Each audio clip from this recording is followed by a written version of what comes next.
Testing mic. So thank you so much. Vim Yazo. Thank you so much. Thank you so much, audience in house and those of you online. Thank you for having patience. Thank you for waiting. Thanks for supporting. We are continuing the second session. It's been tough, but we are pushing through. It is. It is very possible.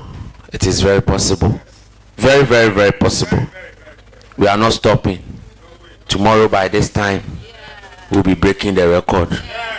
Tomorrow by this time, yes. By 7 o'clock, we'll hit the 90 hours. We'll do it. It is possible. It is possible. It is possible. Let's look at TV series back in the early 90s.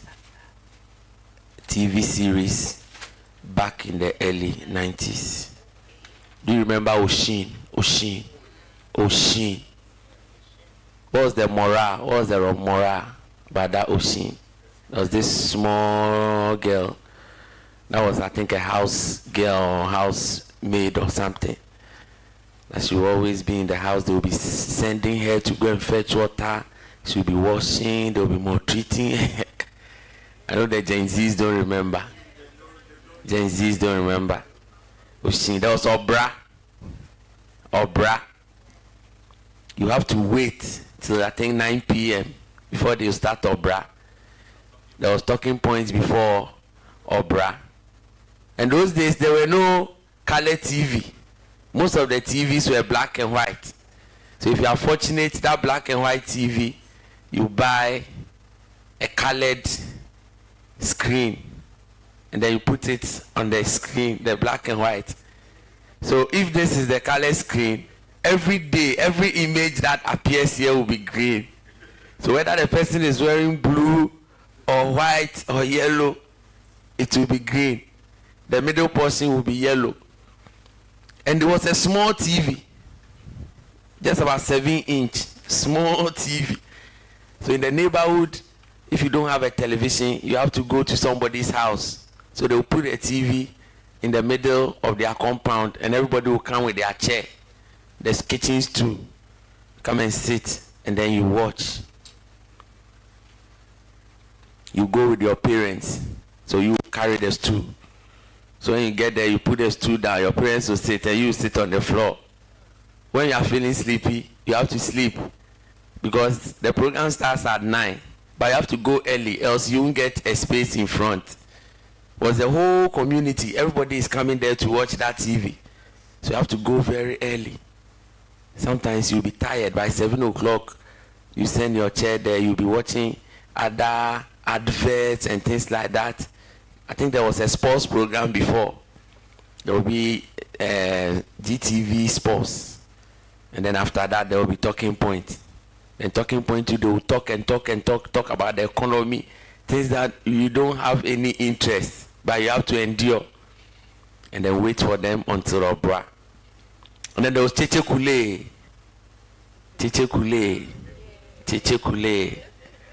Uncle George. Cheche Kule. Then you come with some colored things and some decorations. And then the kids will be there reciting poems. And hey, if you appear on Cheche Kule, you are main. If they come to your school or your school goes on TV to perform on Cheche Kule, you are main. Then we had the music for your dancing feet. I think it was Saturday evening. They'll play music. I think we had a brass sport or so. They'll play music and people will be dancing. That's when they will release a lot of new Ghanaian music. Then there was greetings from abroad. Nanaba Awindo. Nanajwa Awundo. Greetings from abroad. And the most interesting part is she will go to maybe Germany or Canada or US, and then you see when they interview the kids that were born there. See, they interview them. So say something to your family in Ghana. And you say, I want to say hello to my grandmother in his sign in Kumasi. And they say, tell your grandmother Afinchiawo. And they also say, tell your grandmother Anyaminshawo. Aburokyire kids, then Captain Planet. Captain Planet. Let our powers combine. Earth, water, fire, wind, and heart. Then they'll combine all the powers to come and rescue something. So that was more of an environmental program that they were trying to rescue the earth. So Captain Planet and his Planeteers will always be reviewing things within the community. So you see things like they want to build maybe a mall close to a residence. Then they'll try and negotiate and tell them, no, we need maybe a playground for the kids. Then it will become a battle. They'll have to fight and all that. So when negotiations fail, then now Captain Planet will have to command and call his Planeteers to come. Planeteers will come and save the earth. So it was fun back in the days. Those days, these were some of the things we used as entertainment. We didn't have video games and Nintendos and things that we have these days. If you are about 40, you appreciate these things that I'm talking about. Then there was some tie. You have tie. You put some stick inside and put some small milk tin. Then you use it as something that you used to play. And there was counters. You use counters. You put jerseys on them as footballers. And then you get some shiny floor, maybe cemented floor.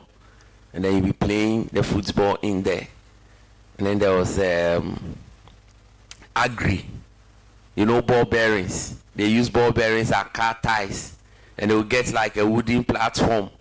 And then construct a whole wooden car. Then they will give it ties. They will put it there. Somebody will sit on it. And then they will be pushing the person. they will be pushing the person. And then there was alukoto. The bobbins on this sewing machine. Will cut it into two. And then you put a pen. You put a pen there. And that pen will serve as the base to wheel. And I remember those times, if you go to school and you buy a new pen, you write your name and you put it inside. And if someone, or sometimes you write the pen number, PB12, AB6. Then when someone finds the pen after school, maybe they are on shift to sweep the classroom. When they find the pen, because you know your pen number, they'll cut the back. So when they cut the back, when you come, you can't identify it because you see the pen number. So when you see that either this place has been chewed off or they cut it off, that's the reason. They'll take your name, the paper, as for the paper, they'll take it. Some people too, when they are smart, when they see the pen, they'll rather take the ink. But the ink doesn't have any name. They'll take the ink and they'll go and put it in their pen case. And then pencil. As for pencil, you chop one side and then you write your name on it with a pen. Chop one side and you write your name with a pen. So times have passed. Times have passed these days. I'm sure it will get to a time the kids will not be using pens again. Because I understand right now the universities, they don't write exams. They do A and B, objectives. Because the large numbers, I have a mate at KNUST and was telling me the numbers are too many. They cannot be marking exam scripts. Because right now, maybe electrical alone, they sit about 600 students. So how can they mark scripts? So they rather provide objectives. So exams is A and B, true or false, A and B, true or false. And that one too, they can mark. So they use the scannable template. So the machine, the scannable ones, A, then they will cut. So once they put it on it, it will mark for you. So I'm sure with time, now that they've started this one, they have the computerized system. You sit behind the computer and you choose the answer, A, B, A, B, A, B. So now they won't be writing again. This is where we are going as a country. This is where we are going as a country. Free education. 4 more. 4.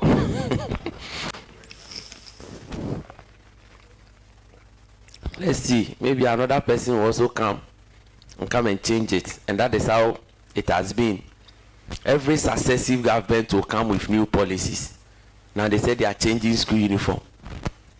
They are reducing the 12 courses from 12 to I think 8 or 6. So now if you are going to write BEC, it will not be 12 courses again. It will be 8 or 6. This is where we are going as a country. So things have weakened. Back in the days, I remember if you want to travel, because they didn't have phones, there were no phones. So if you have to travel somewhere, it's either you send somebody from the trotro station who is going to that city. So if you want to visit, say, your uncle in Kumasi or Koforidua or Takoradi, you have to go to Takoradi station. Then you send a message from there. When they get there, they should look for somebody that sells at the market center who lives close to go and deliver the message that next week Saturday you'll be coming. Because there were no phones, so how would your uncle know whether you are coming or not? But these days we have mobile phones, real time. I remember anytime we wanted to send messages to our siblings abroad, all we do is you buy cassette, and then there was the cassette recorder. Then you put it on auto record. There was auto and play, so you press the 2, and then you be talking. You just be talking. Oh, this your uncle died last month, and he has been buried. The kids are doing well. They go to school, all right. Your brother too is now going to class 4. Then they will mention, you have to fill the tape. So if the tape is about 60 minutes, you just have to be talking. When you finish, they will now post it. And posting will also take almost about another month before they will get it. So when they get it, they also listen to it, and then they will also record their response. So sometimes you see that when you are listening to it, at a point they will be laughing. Oh, he's going to class 4. All these things will come on the cassette. But these days, we even have mobile phones. You call the people and you see the real time. This is what we endured back in the days, in the early 80s. Early 80s. And you guys, you are getting things easy. You are getting things easy. Getting things easy. So TV and telecom. There was Ghana Telecom. You have to trek, you go to their offices and go and use the analog phones, the one with the hose. You dial, there it will go, there it will go. I remember those times before I receive a call in school, they have to announce it at the dining hall. So first they will call the administration that they want to speak to Daniel Appiah. So 4 o'clock, I have to come. So dining is after school, 3:15. So right after dining, I have to rush to administration and go and sit down, waiting for a call to come through. Sometimes the call will not come. It will take time, maybe about 4:45 before. Sometimes you have to even miss your dinner because you are waiting for a broche call just to get to Western Union. They will give you number to go and cash out.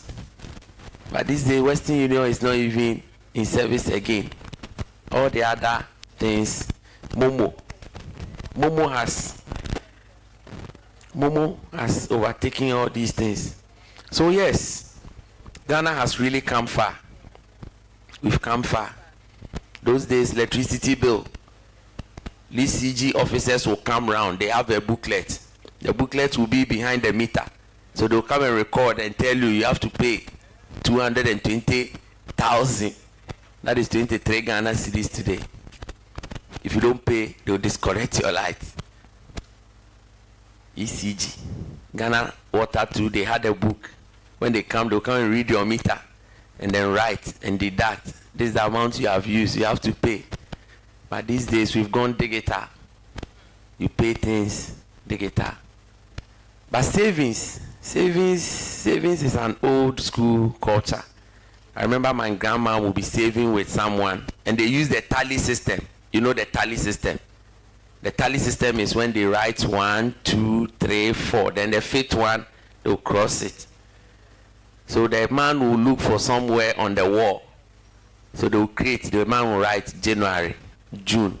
So June first week, the day you pay, they'll cross 1, they'll cross 2, and they'll cross the last one. So when you exceed the month, I think he will take 2 of the days, and then he will give you the balance. So when it gets to the end of the month, he will come around, and then he will pay you. If you did 24 days, Monday to Friday, 24 days in a month, he will take 2, and then he will give you 22. So those were how people were saving back in the days. We are just prepping up. Just relax. We are just prepping up. We'll go into the session very soon. I don't want to just start giving you doses. We just prep up. We are still cruising. Sanyo TV. Kasanoma SW1, SW2. And for me, I remember some of the GBC presenters. My grandmom was fond of one person. Every time that person is reading the news, she will call everybody to come and listen. His name is Jones Sogbajo.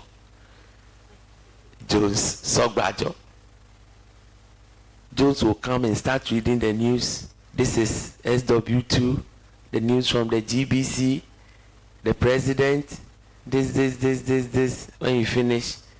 And the part that fascinates my grandmother was the ending. The news was read by Jones Sogbajo. Then she will also repeat, this one, Jones has come, come and listen to news. And then we'll all go and listen. And then at the tail end, she will add Jones Sogbajo. So yeah, SW1, SW2, those were channels. They don't play music. They only play music at midnight. During the day, it was more of news and other news items. All right, so let's look at our first topic. What wakes you up in the morning? What wakes you up in the morning? Is it your alarm clock? Is it your alarm clock? Or is it your partner? Or is it your friend? What wakes you up in the morning? What wakes you up in the morning? Or depending on where you live, maybe the early morning cock and the hen. Kukuku, they'll be making noise. Or do you live close by a cathedral? The cathedral will always have their bell. At the hour, the bell will sound. Boom, boom. If you live close by a cathedral, you hear. Or if you live in a Muslim community, their prayers will wake you up. By 5 a.m., there will be prayers. They'll call you and they'll wake you up. So it depends on where you live. But the main thing is what wakes you up. If your alarm clock doesn't go off, doesn't mean you won't wake up.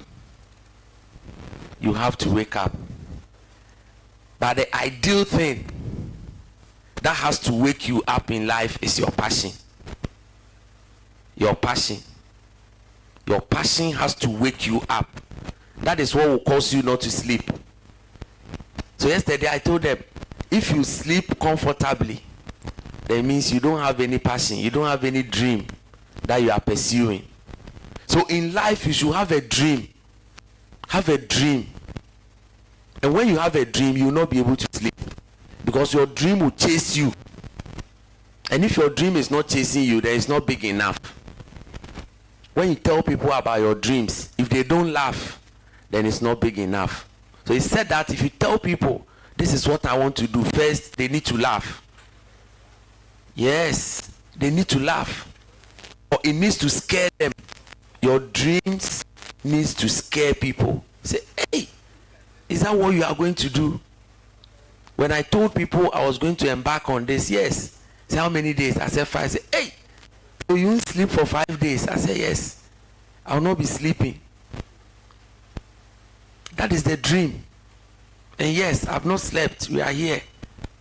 In the next few hours, we will be getting into day 4. We are here. We are cruising. That is the dream. So you always need to challenge yourself and let your passion keep you awake at night. You see somebody who wake up at midnight, they will not be able to sleep again because their passion is chasing them. They are waiting for some big money to go and invest somewhere. They have a call, they need to go and perform. That is the passion. So if you are sleeping and you don't have any passion, you sleep comfortably. You sleep and you snore. Those days they say if you eat heavy at night, you snore. And then they said the guys with big belly, those guys with big belly, when they are sleeping, they pass their hand on their belly. They sleep and they snore. So 6-pack guys, they don't snore. But the ideal thing is you need to be awake with your passion. And every single person has a passion. Every single person. If you were born of a woman and your phone number starts with 0, if your phone number starts with 0, then you should have a passion. You should have a passion. Your passion should keep you awake. So in life, you always have to wake up with determination. Wake up with determination and go to sleep with satisfaction. So every morning before you step up, you have to be determined that today I'm determined I'm going to fight on. I'm going to live my dreams. And when you come back from work or you come back from town, you come back from wherever you went, you have to come back with satisfaction. That, oh yes, I'm satisfied with what I'm doing. So every single day, you have to be moving closer to your dream. Whatever you want to achieve in life, if it is in 10 years you want to achieve something, every single day do something which gets you closer to that dream. Do something which gets you closer to that dream.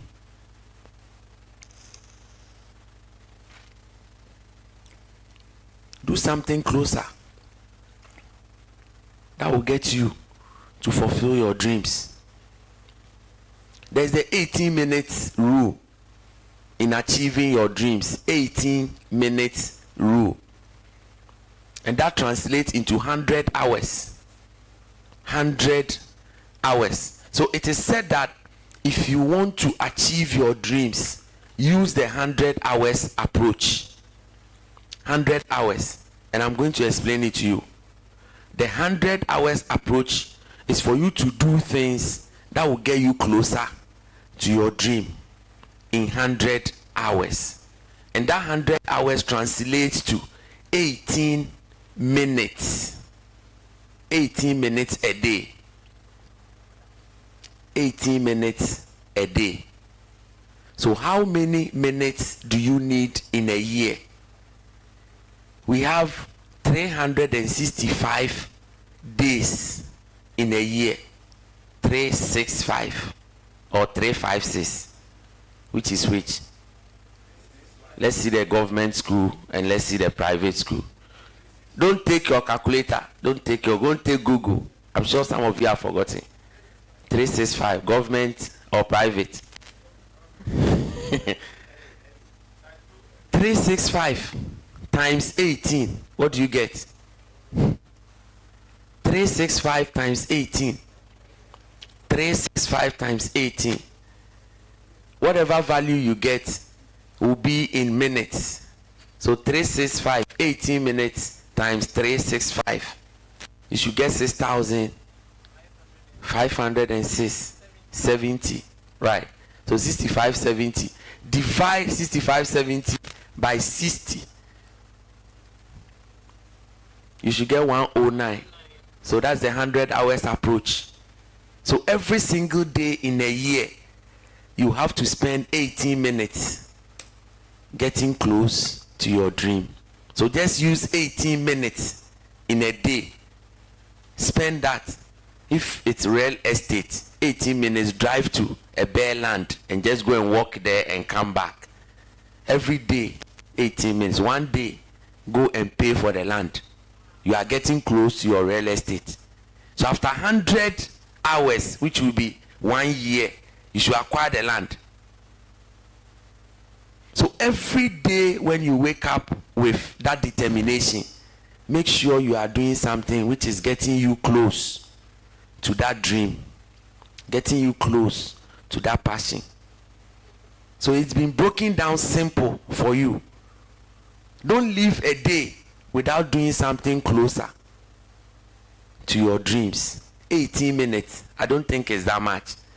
You call people and you talk for more than 30 minutes. You gossip about others and you argue and do all those things. You insult government. You insult them. But you have to spend 18 minutes a day, one single day, getting close to your dream. And that is the 100 hours approach. So always wake up with determination and go to sleep with satisfaction. You may have a bad day, it is okay. But make sure in terms of your dreams, you go back to sleep with satisfaction. You know that, oh yeah, today the 18 minutes I've achieved it. Tick the box. So use it. Today is 27 or 28. Now I've even lost count of the days. My doctor was telling me he doesn't know where we are now. I said, I don't know whether today is Tuesday or Thursday or Friday. I don't know. We've been here. We've been here. So every day, make sure you are doing something which will get you closer. You can even keep a log book so that you write every day. Check the box. You have a diary. The diary is graduated in days. So every day, write something. What did you do to get you closer to your dream today? So list the things you want to achieve and work towards it. The dream is the bigger platform. The long term is the dream. The medium term is the goal. And then the short term, you have the task. So the task will report into the goals. And the goals will report into the dream. So the dream will be the bigger picture. So always break your dreams down into goals. And break your goals down into tasks. So every day, you know you have some tasks that you need to undertake. Every month, you have some goals that you need to achieve. Then every year, or every 2 years, every 5 years, you have a dream to fulfill. So what wakes you up when you sleep? You should have a dream. From now, you should have a dream. And don't have scattered dreams. Have a focused dream. Focus dream. If you have scattered dream, no. Focus dream. Let the dream be clear. You have to see it. It shouldn't be opaque. It should be clear. You should see. When you see it, you know that yes, this is the dream. That's how come when they are building any property, they have the 3D designs. You can see the high-rise building. When they finish, that is how the building is going to look like. That is the dream. But if they don't put it there, when you are passing, you don't, what are they doing here? You don't know. And even those building it, when they are building it and there are some mistakes, they will see that, it's like the 3D is different from what we are building. So that is how dreams are. Always ensure that you are seeing your dream. You are seeing your dream. I used to practice this many years ago. I fell in love with pickup trucks. And I said I wanted to buy a pickup truck. At the time, I wanted to buy the Toyota Tundra. Then he came to the 1794. I said that was my dream. So everywhere, my phone, my laptop, my desktop, my bedside, I will print them. I will download pictures of 1794. Those times, remember, that was my DP. 1794. So I was seeing it. From 2008, I had that dream. It took me, 11 years before that dream was materialized. I didn't get a 1794 because at the time, I said, hey, the cost of fuel. 1794 is 5.7 liters. So I knew that it's a dream, but the dream is to get a truck. So 1794 will come, but not now. So I did a research and I saw the Ford F-150, small engine capacity 2.7, and I got it. And that was a dream. I started 11 years ago. 11 years ago. I came closer to the 1794 2013 when I went to the US. So my sister in Maryland had a friend, Dickin Trevor, and then they had the 1794. So my sister was telling this man, my brother is so much in love with 1794, I know he will love it. So when she told the man, oh, I've come on vacation, the man came to the house and brought the truck. So when he came, he said, Daniel, do you have a license? I said, yeah, I brought my international license. He said, take the key. Go on a ride. Hey! When I saw the car, I said, wow. Some people are sleeping in cars. Others are also sitting in cars. Some are also standing. Some are standing. Say, hey! Ebi mu dakamu. Ebi mu su jinem. Ebi mu su tim. So oti nice car. So you see somebody say, oh, not that nice Mercedes Benz. Some people are sleeping in cars. Others are also sitting. Yeah. Oh, he's sitting in some Corolla. It's fine. He's sitting in Allah. Oh, some people too are sleeping in Corollas. Oh yes, some people too are sleeping in their Uber car. I went on a ride. When I sat in, the seat adjusted my leg position. Automatic. It adjusted it. And the seat belt came from the top. So wow, it's a powerful truck. Powerful truck. So if you have a dream, you have to use the power of reflective memory. And that was what I did. Yesterday I was showing them about those strategies. Sometimes if you want to acquire something, you realize that anytime you drive around, you'll be seeing it. If it is a car you want to buy, maybe you've seen a Mercedes Benz red or gray. All of a sudden, wherever you pass, you'll be seeing it. You want to buy a Qashqai, gray, that's the color you like. Anytime you drive, but when you are not birthed that idea, you've been seeing the car, but you don't pay attention. But all of a sudden, anywhere you pass, you'll be seeing it. That's the power of reflective memory. I read a book, How to Get to Where You Want to Be from Where You Are. How to get to where you want to be from where you are.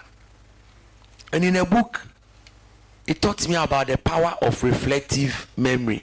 The book said, take a miniature check. In other words, you take a checkbook. You are not sending it to the bank. You are using it for experiment. And write the amount that you want to have.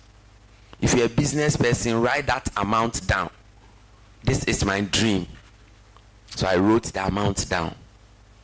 That was around April. I read the book. I wrote the amount down. And I kept it in my diary. Fast forward, November that year, I got a contract. And the contract sum was the amount I wrote on that miniature check.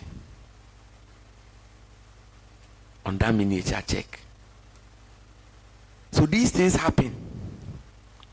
There's power of words and then power of pictures, images. Try it and see. Whatever you want to acquire in the short term, use it as your DP. Use it as your screensaver. You use it and see. Try it and see. It will work magic. But it doesn't mean just use it and go and sleep. Work towards it. Because I believe, if you don't put action to it, it will never materialize.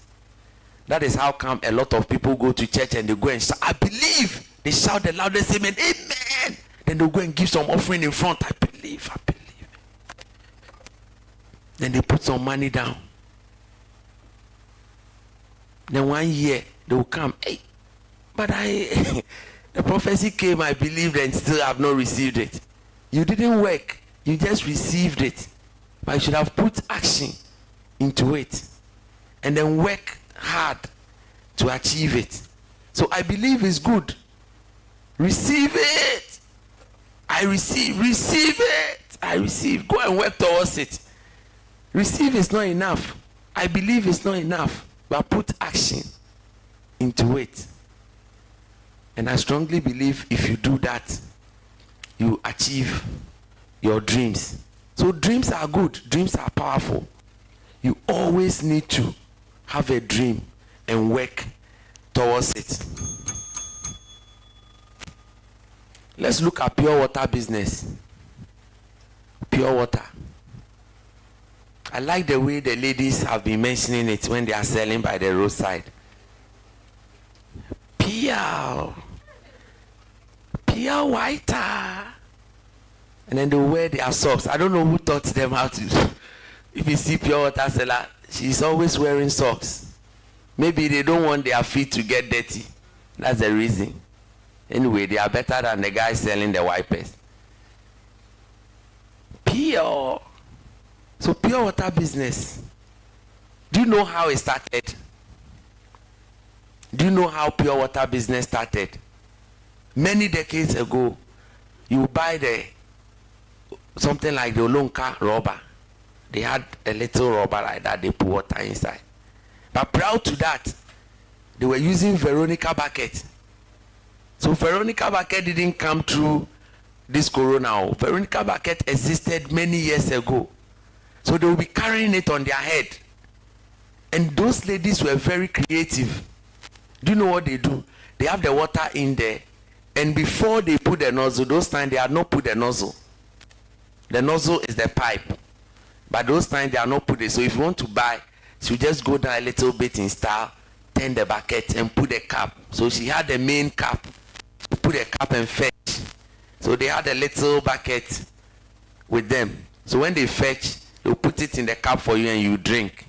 After drinking, they'll put it in the water to dispense it. They will just wash it. Just put it. They don't do anything. They'll put it in the water and just turn it. Then they serve it the next person. So that was what they were doing. That is how pure water started. Then they moved to the nozzle one. So now instead of fetching from the bucket, they will now open it nicely. So the nozzle will be here. They'll hold the cup and then they'll open it nicely. You'll be sitting in trotro and they will be passing. Then they'll serve you through the window. Then you drink. Then somebody sat down and said, one, this thing is not very hygienic. A lot of people are using the cups. You don't know whether the ladies wash them well or not, which you already know they don't wash them.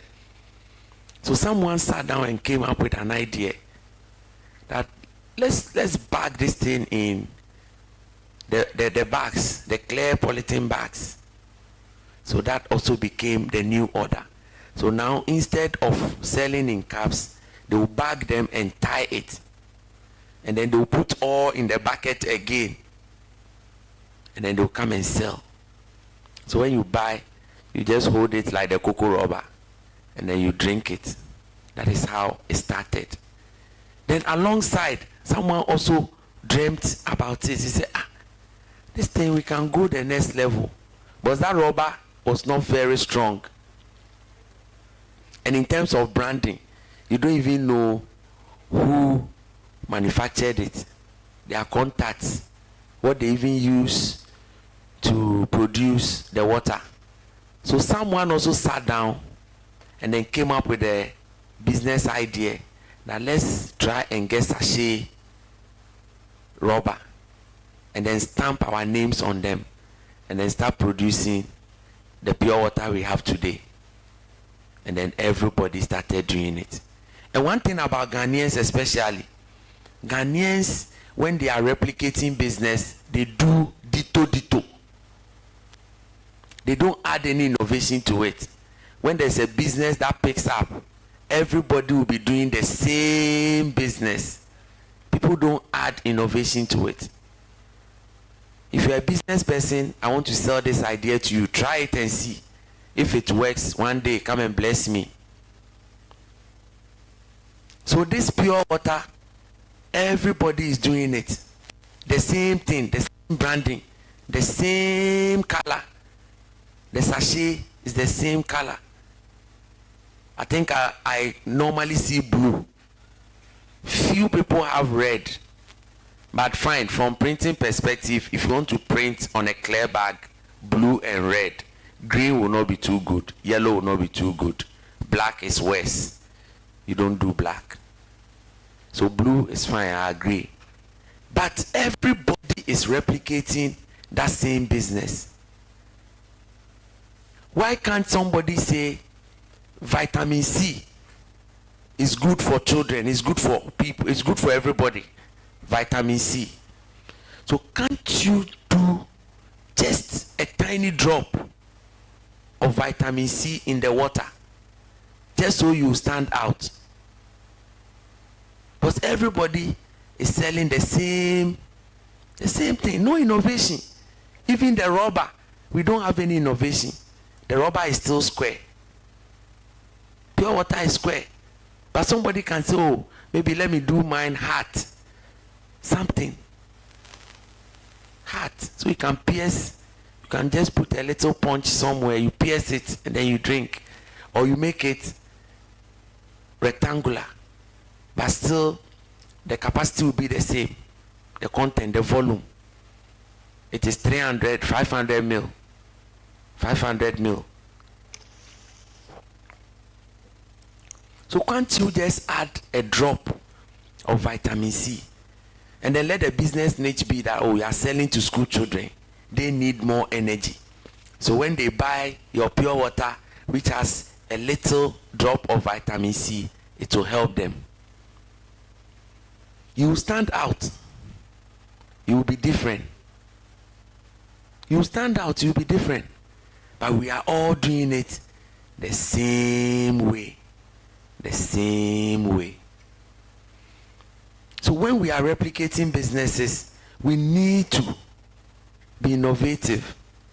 Re-engineering is allowed in any business. Re-engineering is allowed. Sometimes you go like, oh, somebody is copying your business. They also copied somebody's business. So re-engineering, it is allowed. But be innovative and create something new. Or just tweak it a little bit. Just tweak it a little bit. But we are all here, everybody will be doing the same thing, the same business. The same business, no creativity. And they will outsmart everybody. Now I'm sure their margins have come down. Because those who used to control the market, they are not controlling again. Everybody is doing pure water. Everybody is doing pure water. But for the bottled water, there is competition. Belacqua, for instance, they do the spring. They have the sparkling. I don't know if Voltic or the others are doing sparkling, but now there's competition. The design of the bottles and all that, competition. But for the pure water one, the same thing. The same thing. So you can pick it up. If you're a business person and you want to do it, try it and see. Put just a little vitamin C in and try it. So don't follow what all the others are doing. Sometimes you go to the market and you see a lot of people running. So sometimes you think, the place is very busy. Everybody is running. So when you get there, you are also running. But not everyone that is running is trying to go and catch a bus or is in a hurry to go somewhere. Some are going to the public toilet. Not everybody that is running somewhere. Some are going to, they have stomach upset. Yes. And then you follow them before you realize they branch and pass and say, I thought this guy was going to catch some bus or something. So let's not follow what everybody is doing. Let's change. Let's be innovative. Let's try to create new things and not follow the status quo. Let's look at Calipo. Yes. Calipo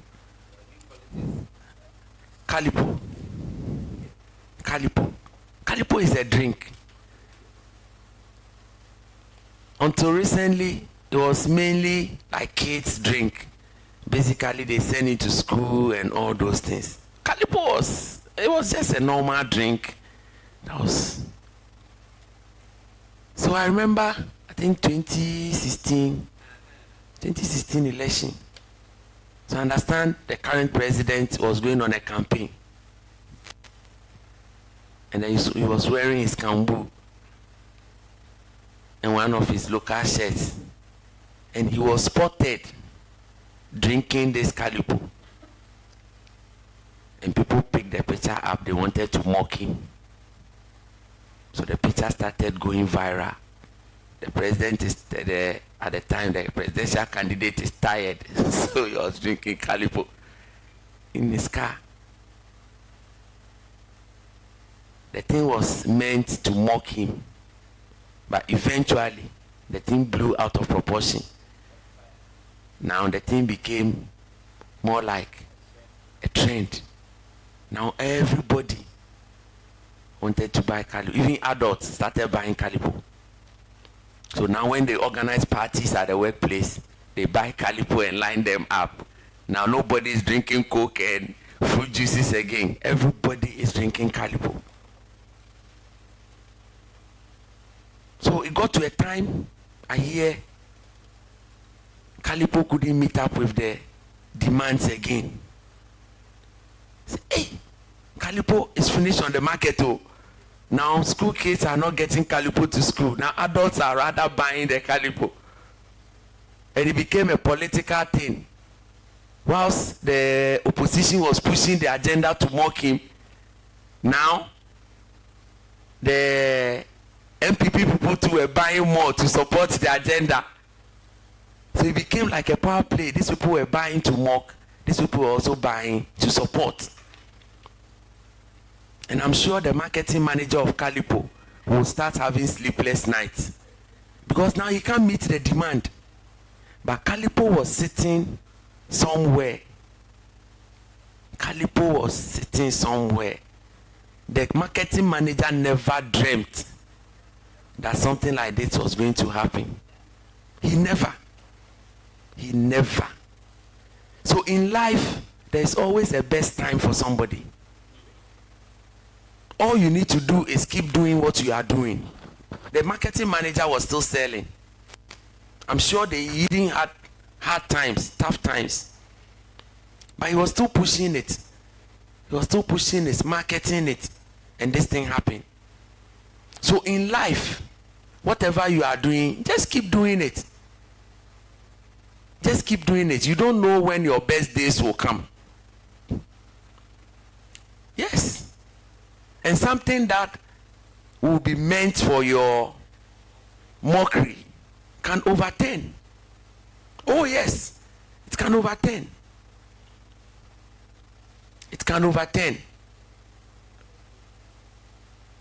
People want to mock you, or somebody wants to just do something bad, then it will overturn, it will trend. But the key thing is you need to keep doing it. You need to keep doing it. If you are not in the process, an opportunity comes, it will never meet you. But just be in the process, be in the queue, keep doing it, and praying for the best, hoping for the best. I'm sure that was what the marketing manager prayed for. So that there will be a miracle. And indeed, there was a miracle. And look at where the miracle came from. Look at where the miracle came from. Political landscape. The man had no idea something like that was going to happen to him. But now he couldn't meet up with the demands. So whatever you are doing, don't think, there are good days, there are bad days. And every single person will have an opportunity of their lifetime. I keep saying, the calendar dates are for you. The calendar dates, they are for you. Every single day is for somebody. If we all succeed one day, just imagine how the congratulatory messages will be like. Congratulations, then you send congratulations. It doesn't work that, and it will not even be nice. Someone's day would have to come. Then we are happy. Then you throw a party. Then we will come. Then another person too will make it. Then we will also come. So we can all not be great at the same time, but we can be part of greatness at any point. We can all not be great. And that is why we have longitudes in the world. Longitude, different time zones. Right now, I'm sure Australia is waking up, or they are around their lunchtime. So we can all not be great at the same time. But we can become part of greatness. So at any time, any point in your life, be part of something. So that when the opportunity comes, you also grab it and then you move on. So negative situations can turn around for your good. Negative situations can always turn around for your good. You may have a problem at the workplace. They will fire you. But another door is actually opening for you. That is why it happened. So don't always see situations as bad. Some situations are good omen. Some situations are good omen. It is said that when one door of opportunity closes, check the window. Every room has a door and a window. So maybe you will not be able to go through the door because it has been shut. A door of opportunity has been closed on you. Check the window and pass through. The window is also an opportunity, and pass through. So a negative situation can turn into a good one for you. Clear case of the Calipo. I don't know if they are still in business. But as long as the president is there, they will be in business. Let's see. Maybe NDC people too will bring some drink. But I think around that time, somebody tried to do something. I think Pakwe Sindum was also drinking coconut juice or something. And somebody said, Emfa. Emfa. So when it is your time, no matter what, you shine. It will happen in style. And the story will be nice. The story will be nice. Story will be nice. Let's look at how to complete assignments on time. How to complete assignments on time. Everybody gets to do assignments in their lifetime. It could be classroom assignment, business assignment, work assignment, or even relationship assignment. It's still assignment. You have to deliver. You have to deliver. So let's look at how you can complete assignments on time. 1, don't underestimate any assignment. Don't underestimate any assignment. Sometimes you have an assignment and you think, oh, I can do it. Oh, this one is easy. You underestimate it right from the onset. So your mind is, oh, I can do it. The man needs it on Friday. No problem. I'll start working on it on Wednesday or Thursday. By Friday morning, I'm done. Then Thursday evening, you want to finish it up, light will go off. Or you need a data to add to the report. You call someone, he's not picking. You are not getting the data. So you are not able to complete the assignment. Then now it becomes a big headache for you. Friday morning, when you need a thing, you've not finished. But the job was given to you last week. But you underestimated it because 1, you've done it several times. So this one, I can do it. This one, I can do it. So don't underestimate any assignment, whether it is something you always do or not. There's a doctor in the US who does a lot of this gastric bypass surgeries. I listened to an interview, and I think the whole of the US, a lot of people travel to do those bypass things. So I watched this series. It's called My 600-Pound Life. So this doctor is always doing surgeries for people with extreme weight. So I listened to an interview and they asked him, what is the secret to your success? People travel all over the US to come to his facility. What is the secret? He said the secret is he does not underestimate any of his surgeries. He treats all of them as a serious surgery that he's doing for the first time. For the first time. Then went on and said, my very first surgery as a gastric surgeon or whatever, I followed procedures. I was looking in the book. Do this, check this, put this here, do this. And every surgery that he does, he uses that approach. So he said every surgery is treated like his first surgery. So don't underestimate any assignment. And we are like that. I'm sure you've done a lot of air conditioning installations.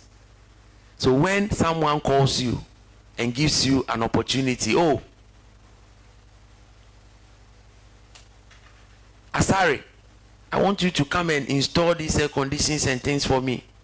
Then you go like, oh, do you want the central, or you want the split, or you want the wall, or whatever it is? Because you've done it before, you didn't even go to the site to go and check. The man described the thing, oh, it's a conference room of size about 80 by 80. So, oh yeah, I know what you want. Three air conditionings will be okay for you. Maybe the man doesn't even know what 80 by 80 is. Then you go and the place is bigger than what you envisaged. Then now here you are, consultant. You've prescribed a solution. Now the solution is not going to work. You underestimated the job. So this, some of the things we can do to complete assignments on time. Now you prescribe 2 air conditions. The man needs the job by Friday. Now the way the thing is, you might not even use 2. You need about 4.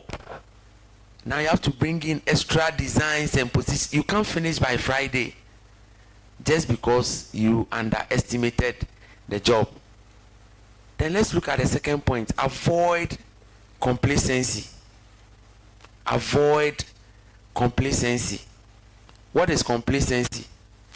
Complacency is when you have so much confidence in yourself and you neglect the power of your ability. So yes, you can do it, but don't be too full of yourself. You have the capacity, you have the competence, you have the capabilities. But don't be too full of yourself. Oh, this one I can do it. I can do it. I can do it. That's complacency. So if you have an assignment to complete, you have to avoid complacency.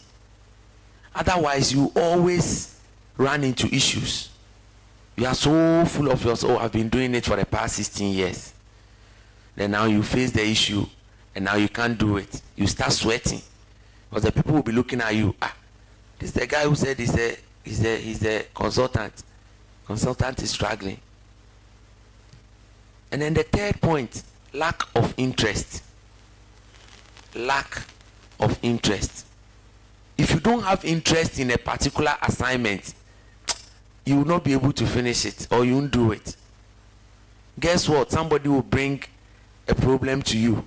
They'll bring a particular car, maybe a Saab or a Citroen. You deal with cars. You do spare keys for them, you open, you do alarm and things like that. But you don't have Saab. You don't have Citroen.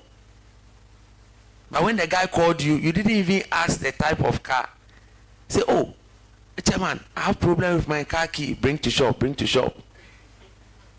Then the guy brought the thing to shop. Saab, you don't have it. But you have an idea. Maybe you can concoct something and do something for him. But the whole thing is like, it's not something that interests you. So the car will be parked. You go and follow the other cars, the BM and the Mercedes and the Toyotas. You go and follow them. The guy will call you, oh, Charlie, your car. This evening. You get to shop. You leave the car again. The interest is not there. So if you don't have interest, you'll not be able to complete assignments on time. So we need to practice some of these things. Avoid being complacent. Complacency will not help you. Avoid being complacent. And you have to employ to-do lists. To-do list. You have a very powerful phone, but you are not using it. You are not using your phone. Every phone has a to-do list. Use it. Assign tasks. Assign durations. Schedule things when you need to finish something. The man needs assignment on Friday. You might forget. So put it on the to-do list that I have to finish this by Friday. Or this is what I have to do. Put it on the to-do list. And also, we look at break the assignment into smaller tasks. The assignment, break them into smaller tasks. Sometimes you see the assignment and it's too big. I always say, if you don't like reading, when you see a big book, it will put you off. When you see a big book, it will put you off. But big books, you can break them into smaller units. Just say to yourself, I'm going to read 10 pages a day. Just 10 pages a day. So 10 pages a day will equate into about 50 pages a week. If you are consistent and you do that every week, before the month will end, you will do 200 pages. Maybe the book is just about 280 or 300. So in less than 2 months, you will finish the book. That is if, and you see, the interesting thing is, you give yourself a target of 10 pages. But sometimes some of the pages will be interesting. So you don't want to read more. Before you realize you've read about 50 pages in one day. Then you will catch up with the others. So break tasks into smaller units. In project management, we call it the work breakdown structure. WBS. Work breakdown structure. Break them down. Give smaller units. Get people to do it. So break them down. Have 3 groups here, 2 groups here, 5 groups here. Later they will all merge and submit their reports. And then you finish the assignment. But when you don't do that, you always see tasks as huge. You see them as huge. Work breakdown structure. Then now let's look at set alarm and reminders. Set alarm. Don't buy phone because you want a big screen, you want to watch movie or watch football on your phone. When people are buying powerful phones, one of the things that come to mind is picture quality. Picture quality. You are taking pictures, you are watching videos. Hey, look at the screen, big screen, HDD. But you have to-do lists, you have reminders, you have alarm. You've never used it before. You've never used the alarm before. But set alarm, have it there every day. 12 o'clock, I have to call this. Oh, 6:30, let me pass by the speech marathon. Put all those things there, otherwise you forget. I'll finish the thing before you send me message. When are you finishing the thing? But set alarm. Set alarm. These days we are doing multiple things. Have you realized that sometimes when you want to call somebody, you forget? Yes. Sometimes I pick the phone. I'm going to call somebody, or what was I going to do? You struggle and fight with your brain. Then later you put it down. Or somebody will call you. Oh, let me call you 1 minute. Let me call you. You will never be able to call again, because you have other things you are doing. Now this mind is being multi-purpose, multitask, doing multiple things. So let's not get these things wrong. Set alarm. Set alarm. Reminders and follow through. These are some of the things we can do to help us to complete task on time.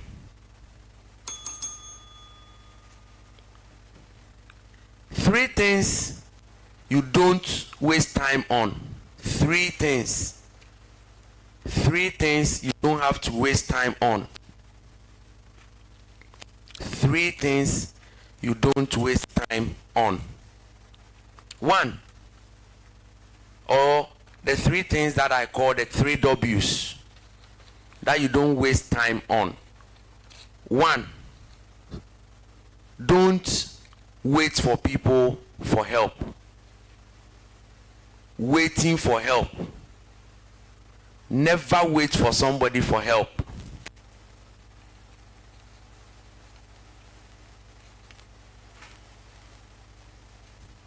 Never wait for somebody for help. Sometimes you go like you have things to do, but you are waiting for somebody. Why are you waiting for somebody? Why are you waiting for somebody for help? No. They can disappoint you. They can disappoint you. It is never advisable to wait for others. It is okay. You can use it as option. You can use it as alternative. But never ever wait for somebody. Never ever. Never wait for somebody. So waiting for help can also cause delays in the implementation of your dream. Waiting for help, because that person will also be giving you timelines. He can also give you a lot of delays. Tell, maybe end of month I'll try, and then sort you out. Mind you, a lot of people will never take your issues as their burdens. Never ever allow somebody's emergency becomes your urgency. Sometimes you'll be there, somebody will call you, oh bro, my rent is due. When you paid your rent 2 years ago, didn't you know after 2 years it will be due? You knew you pay rent So you need to prepare for it. But people come to us as if it is so urgent. So you want to put that burden on me. So I need to sort you out to go and settle your rent. Your emergency shouldn't be my urgency. Oh, urgent, call back. Urgent, call back. So don't wait for people for help. It is okay to have options. Talk to them. Oh, bro, I have this project, I need some support, so I'm just telling you, if you can support me, let me know. But don't put all your hopes on them, as if they don't support you, the project will not go on. No. Otherwise, you always delay. Let's look at the second W. Don't worry about tomorrow. Worrying about tomorrow. Worrying about tomorrow. Worrying about tomorrow. Things you don't have to waste your time on. They said tomorrow will take care of itself. But it doesn't mean you shouldn't plan for tomorrow. Plan for it, but if you don't have, don't worry, don't stress. We stress so much, not because of things we want. We stress because of things we already have and we want to upgrade. Right now, look at the car you want to buy. It doesn't mean you don't have a car. You already have a car. But you want to go the next level. You want to go to the next level. And you are looking at buying another expensive house. Meanwhile, you have a place to put your head. You have a place to put your head. So we are stressing ourselves with things we already have, but we want to upgrade. And this is life. This is the reality. This is the truth. So if you are not able to discipline yourself well in these areas, you will always have issue. Always. Always. And then let's look at the third W. The third W.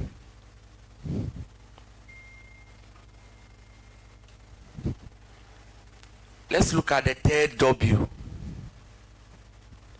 Wishing you were like someone. Wishing you were like someone. Never ever. Never ever. Kumasi person will say, nevertheless. Nevertheless. And you be sacred that never.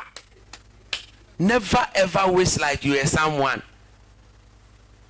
Never. I think this morning or this dawn, I shared the story of the raven. Last night. You see, I don't remember the days again. I don't remember. My pastor was here this afternoon. I was telling my wife, oh, when pastor came yesterday, he said, it's today. He came today. He said, he came, whether yesterday or today he came. Never ever wish like you are somebody. Never. Nevertheless. Because you never know what that person is also going through. We don't put our problems on status. That's why people don't know. We put other things on status, not our problems. Or somebody will go like, I'm battling with this sickness. Then they'll put it on status. Oh, this month I've been broke. On status, no. So we don't know what others are going through. You don't know. I said it the other day. I said, now the Kumasi airport has been upgraded as international airport. Some of our folks are looking for money to buy aircraft to run Kumasi Heathrow, Kumasi Dubai, Kumasi JFK.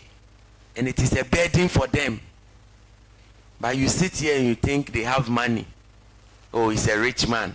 Right now, go and see. They are now reviewing his documents in Dubai. If they don't approve it, he's not going to get the money.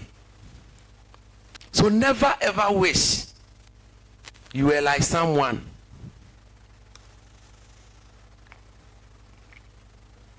Appreciate your life. Appreciate your life. Love yourself. Look in the mirror and be happy. Look in the mirror and be happy. Some people will look in the mirror and they will frown. My nose should have been a little bigger. My nose. Oh, I like certain types of shades, but my head is not round, so when I wear, it's not nice. Look for the one that will suit your head. Yes. A lot of people stress over these things. Physical looks.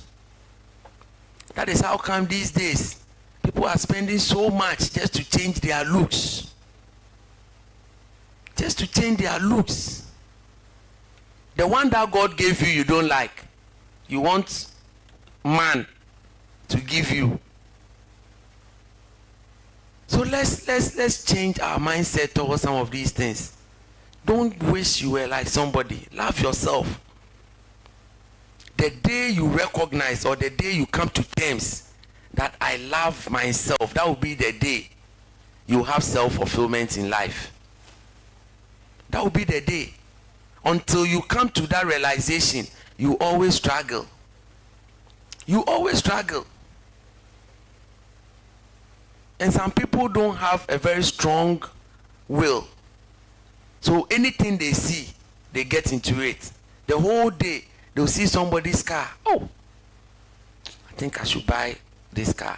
They see somebody's house. I think I like where you live.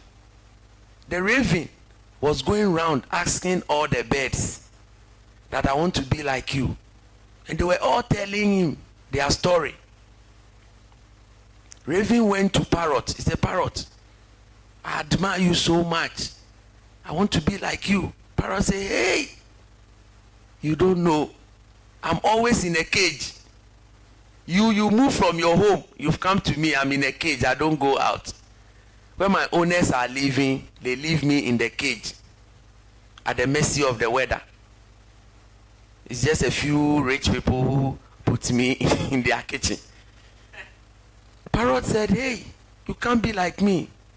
Appreciate your life. Then he went to the ostrich. Ostrich told it's the same thing. He said, me, every time they are plucking my feathers. My beauty lies in my feathers, but they are plucking them. Sometimes I walk without my feathers, and I don't like it.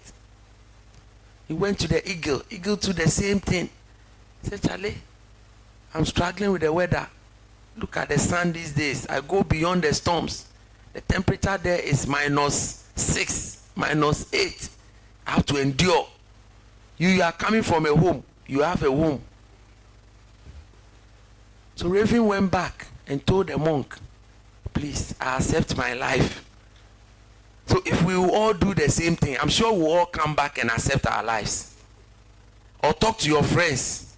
Talk to them. Tell somebody your problem. Tell somebody your problem. The other day, I mentioned something to a certain guy. He said, hey, I didn't know. I said, hey, do you know the amount of school fees I pay? How many kids do you have? He said, only 2. I said, okay. Do you know the number of kids I have? He said, I don't know. I said, okay. Whenever I post family page, I'll go and count the number of children and calculate the school fees. You pay some in pounds, you pay some in cedis. So it's not easy. Appreciate your life. Don't ever calculate somebody's money. Oh, this man by now he has money. Or somebody's, oh Charlie, 100 Ghana. Oh Charlie, this week nothing. Hey, you pa, you don't have 100 Ghana. You know, they've calculated your wealth for you. Everything is format. They know, oh, let me call this my friend. Ask for 100 Ghana, he can get it for me. Meanwhile, maybe you two are investing in some equipment. You just bought equipment, you clear them from the port. So you are now coming to use them to make money. So everybody is battling something. Every single person is battling something. So appreciate your life. Don't ever wish you were like somebody. Love yourself so that you can have fulfillment in life. Love yourself. Wishing it's not the best. It's not the best.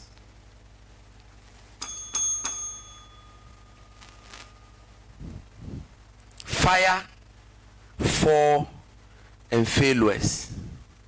Fire, fall, and failures.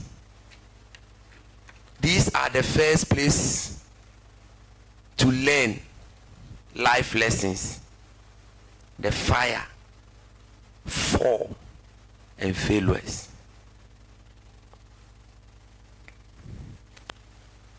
The fire. Every single person must go through fire in life. If you've never gone through fire before, you will never appreciate life. Fire. Fire will burn you. You go through heat. It's not like you are not working. You are working, but you are doing some projects and people are chasing you. Payments, taxes. Vendors are calling you. The banks are calling you. Your clients are not paying. As an entrepreneur, sometimes you go through this heat, this fire. You have to pay workers, but your revenue for the month is not up to. But CEO has to perform. You have to pay them before your rent. If you have your own house, there will be other things you need to pay for. So these are the things you need to go through. Fire, fire, fire. If you don't go through fire, you will never understand life. These are the places you have to learn life's lessons. You go through fire. You'll be living in your own house, but you are owing. It will come. There will be times that you will not be able to afford certain things. And it doesn't mean you don't have money. You have the money, but you are doing other things. Maybe you imported your products. You imported your products and you are waiting for your clients to come and take the goods and pay you. You made some calculations, but it didn't work because you projected that the week that you clear the products, your clients will come and take them. Something has also blocked them, so it will affect you. So that particular week you will struggle.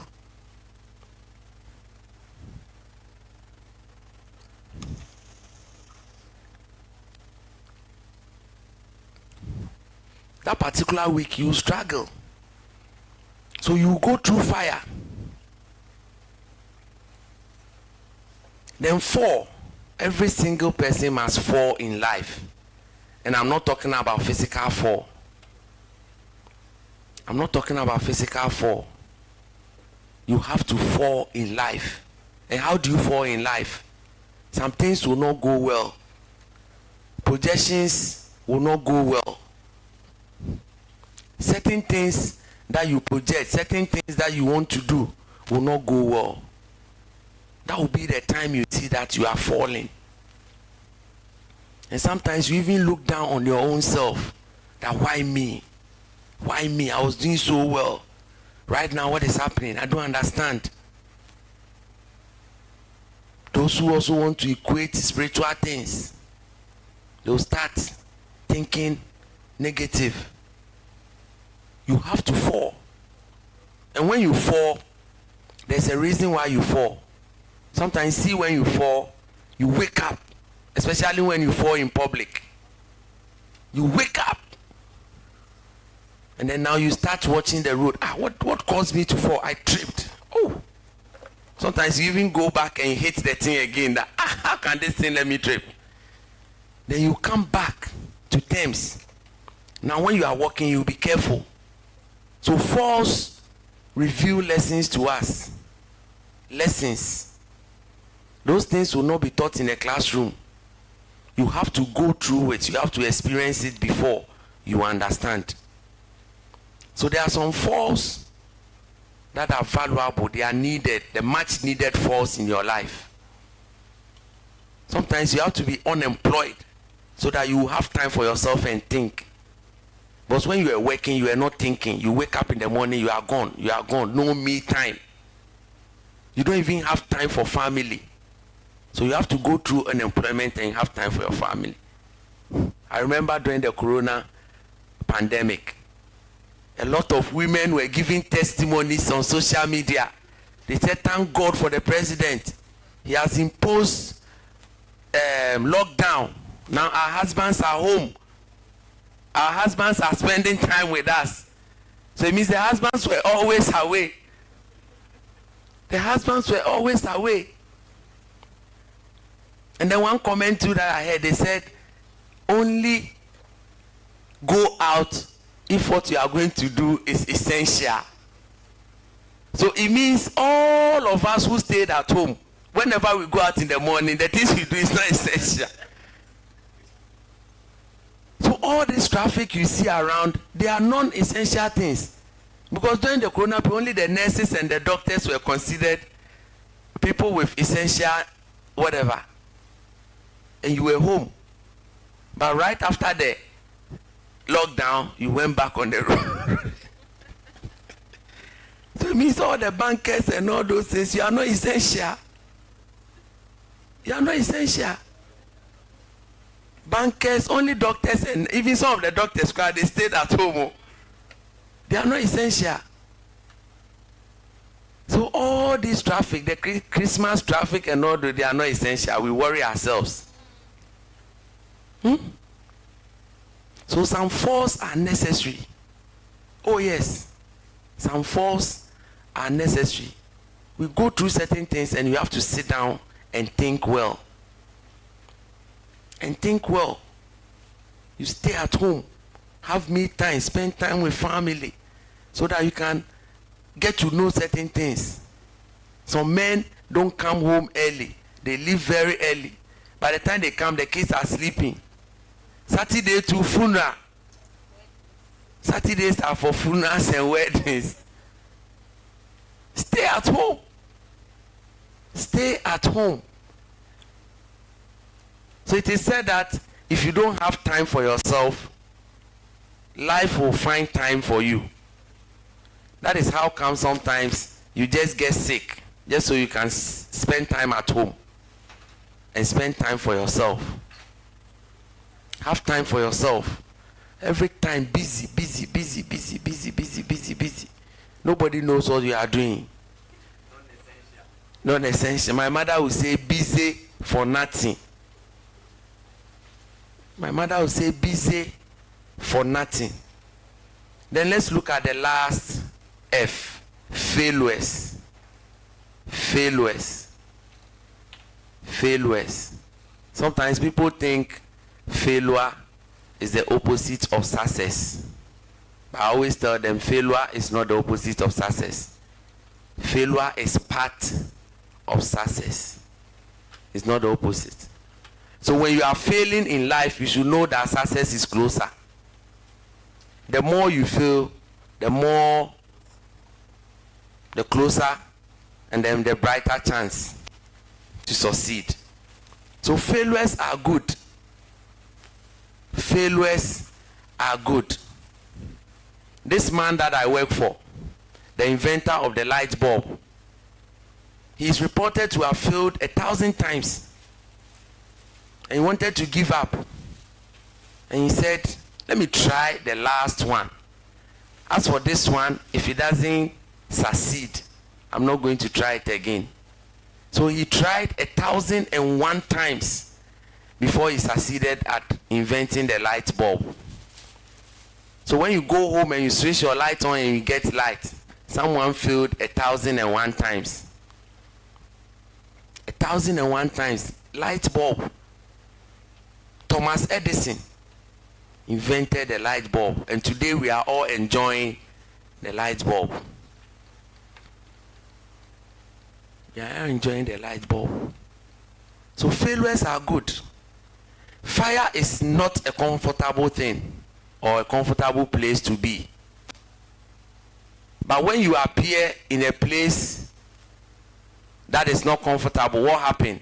You are in a hurry to leave, assuming the ACs are not working and the place is hot. Some of you will not stay. You will leave, but the place is not comfortable. You will leave. So when you go through fire, fire is not a comfortable place. So quickly you would want to come out of it. And that is when we have plans, you go and implement it. You go and implement it. And falling is possible for everyone. It is the baby steps of life. Falling. Like I said, if you've never fallen before, that means you are not walking. Or you are not running. If you've never fallen before. Look at toddlers. How many times do they fall? Multiple times. And when they fall, sometimes they are happy, but the parents are sad because they feel they will hurt themselves. But it is part of the walking process because they want to take the baby steps. And they are so much in a hurry. When they get to the point where they want to walk, they are so much in a hurry. But the falling is part of their process. So let's ensure that when we go through these things, we understand, we know the reasons. It is for a purpose. It is for a purpose. Failure is part of success. It's not the opposite. So the more you fail, the better your chances of winning. But that is not to say that when you start something, say, oh, I want to fail. I want to fail. No. Just keep trying. When you fail, fine. If you don't fail, keep going. Don't say, oh, chief says I should be failing more. So you keep failing. You keep failing. That's not what I mean. But all that I'm saying is failures are inevitable. They will come. You fail at a point. They will come. So don't run away from failure. Learn the lessons. Learn the lessons so that your life will be better and you'll be able to achieve your dreams.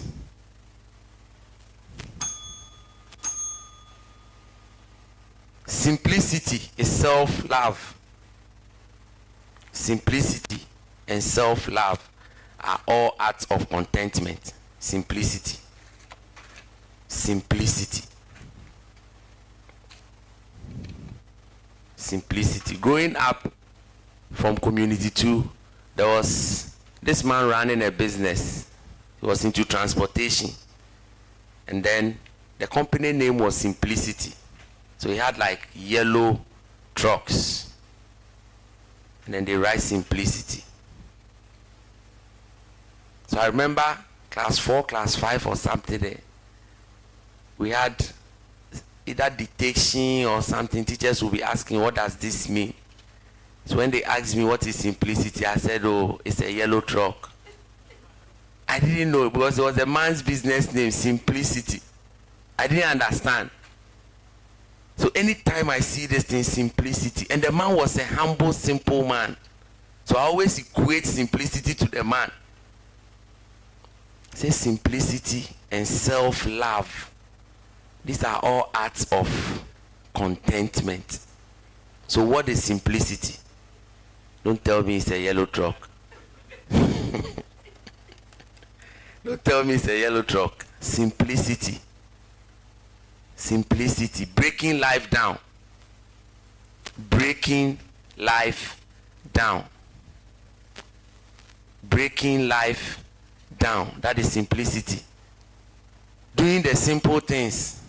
Avoiding complex things. Breaking life down to the barest minimum. Doing simple things in life. Appreciating the small things in life. It is said that cut your coat according to the size of your cloth. So if you buy 1 yard, sew a 1 yard suit. Or if you can't sew 1 yard suit, let them sew a vest for you. Don't go and buy 1 yard and be asking for kaftan. So in life, we need to break life down. Life is simple. Life is simple. But we make it complex. We call for certain things to ourselves. Life is simple. Oh, simple, simple. Simple. I think yesterday we were discussing the lady that was traveling to Kumasi at the airport. Just going to Kumasi here, she was wearing 6-inch heel, shining skirt with a see-through.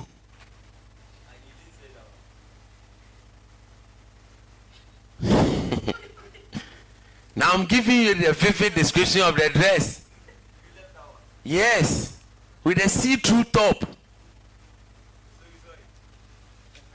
I was at the airport, and this lady was taking pictures, and there was a man seated close to me. He said, "Hey, just Kumasi here. Look at the dressing you are taking to Kumasi. How much more going to the UK?" So we have to break life down. Simple. Simple. You are going to sit in a local flight. You are wearing 7-inch heel.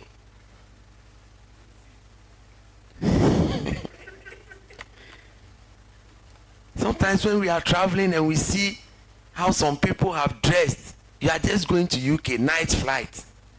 Then you do a full makeup. Meanwhile, you are going to sleep.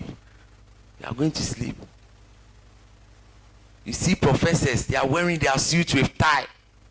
I ask myself, are you going to remove the tie or you sleep with the tie? Then you see those who are going to their home country. They are wearing slippers. They are wearing our GTP material sewn into trousers. Life. They are going to their home country. And look at what they are wearing. And we are going to visit them. And we wear shoe with socks for a night flight. And the senior is here. Yesterday, Oblite got the bank query. Senior too is wearing suit today. And tie. These days, the hot sun. Why are the bankers still wearing suit? Why? Let them prescribe kaftans for you. But these days, the hot sun is not easy. And they said the worst people are the marketers. When you see them in their black suit and their hanging trousers in the hot sun, you should have mercy on these boys. But the sun is not easy. These days, when you put your AC on, you can see the compressor is crying. But the sun is too much. So let's break life down. These are some of the simple things we can do. Break life down. Break it down. How do you break life down? Do things at your own pace. Do things at your own pace. When you see people running, don't run after them. But not everybody running that is going to catch a bus. When you see people running and you know where some of them are going, some of them have running stomach, so they are running to White House. So break life down. Do things at your own pace. If you think you have the money, buy it. If you don't have it, relax. Don't follow society. Don't follow society to go and buy certain things and call pressure for yourself. Accra, stay by plan. Accra, stay by plan.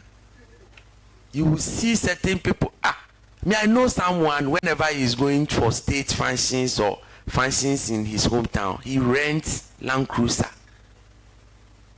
He will rent a Land Cruiser. But who are you deceiving? Me? Are you deceiving me? Or who are you doing? Or doing you is who? Or you are doing who? Because people are coming, so you also want to know that, hey, I'm making it in Accra. Then you go and rent a Land Cruiser. You take it to your hometown. Then you bring it back. That money can sort some things out that weekend. Anyway, it's not my money, so I should keep quiet. Let me focus on my own. But we call for pressure for ourselves, which is killing us. These days, the young people, you see people 37, 38, 40, they are dying. They are dying. All because of pressure. All because of pressure. So let's break life down. Simplicity and self-love. Love yourself. If you love yourself so much, there are certain things you will not do. There are certain things you will not do. Because you love yourself so much, you don't want to put yourself into certain situations. You don't want to put yourself into certain situations. So in all you do, try to maintain. And by saying so, I don't mean don't live life. Enjoy life. Enjoy life. Reward yourself. Reward yourself. If you have the means and you want to do it and do it well. But don't stress. If you don't have it, relax. If you don't have it, relax.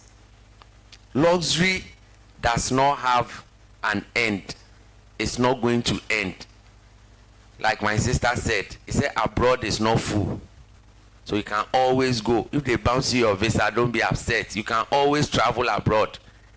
So don't behave as if the entry or the gate to abroad has been shut down. So because you didn't get a visa, you can't go. No. No. So don't live life at the expense of other people's happiness. These people we want to impress, at the end of the day, they don't care. They don't care about you. And that's what you think every time. Oh, look, let me also show them me too a day. You'll be calling for stress for yourself. So avoid comparing yourself to others and focus on your own happiness. Focus.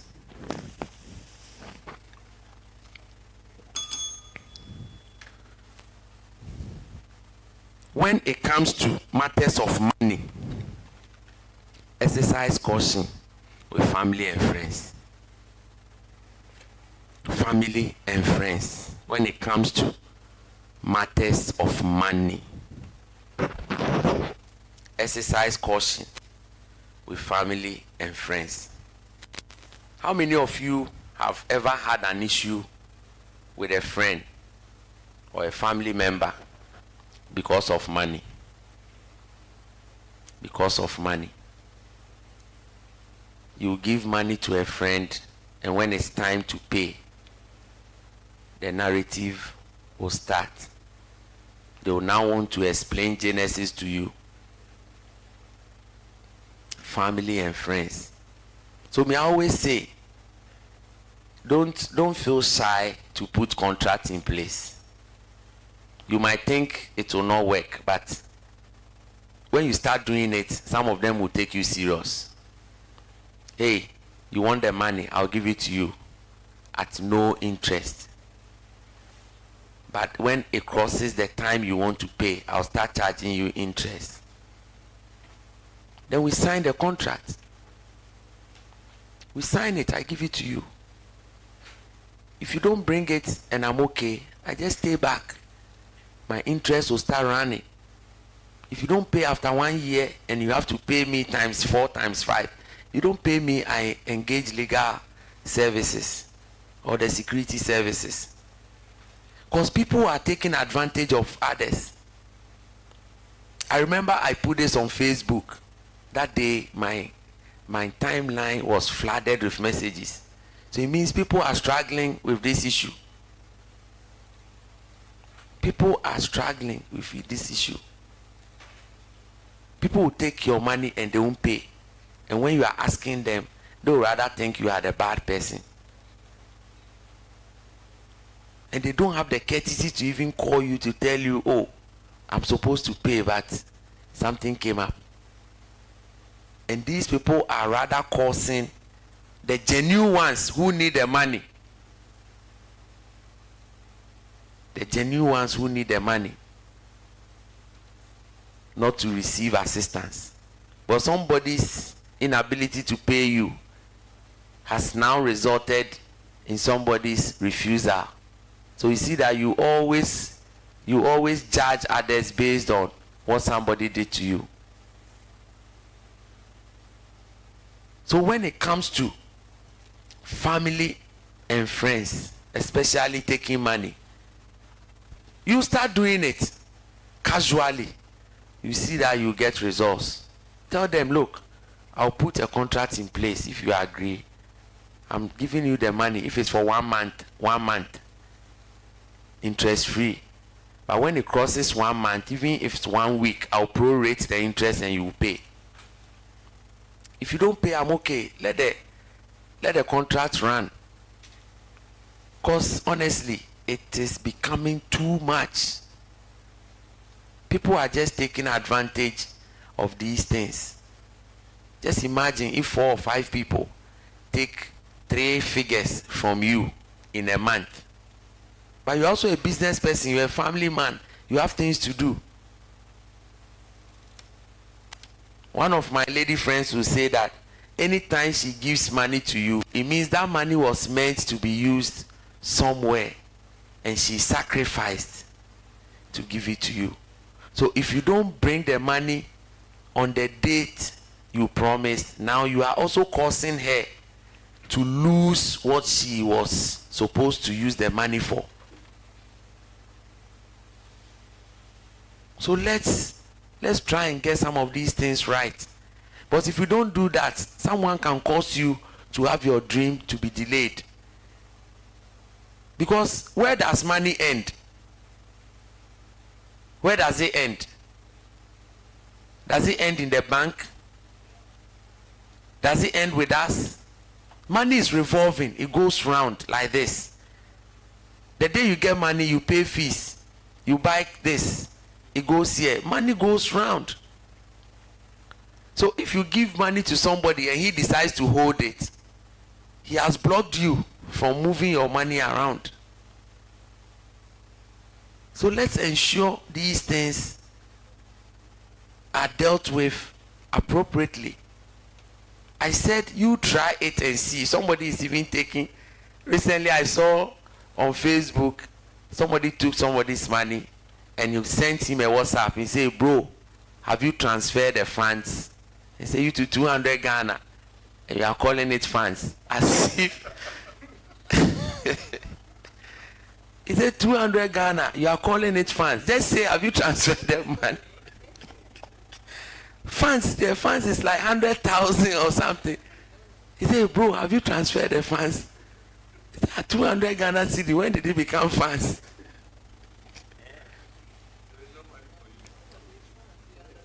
You see? So if it is just 200 cedis, put a contract in place. They will respect you. Tell them, look, I'll give it to you for free. But if you don't pay me, because even quick loan, they take quick loan and don't pay.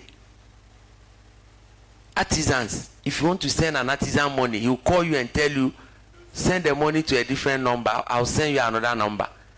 And most of the time, that number is a woman's number. That number is a woman's number. They are taking quick loan, they are not paying. How much more you are an individual? When it comes to money, the subject of money is always a big problem. You can even have an issue with your own sibling because of money. And in this world, it's only 3 things that brings issue in this world. 3 things. If it is not money, it is woman. If it's not woman, it is man. Tell me any problem that you know that is not connected to any of these 3. Tell me. You tell me. Which problem do you know? Even Russia, Ukraine war is because of money. Because of money. So these things are causing a lot of problems in society, and we need to resolve them.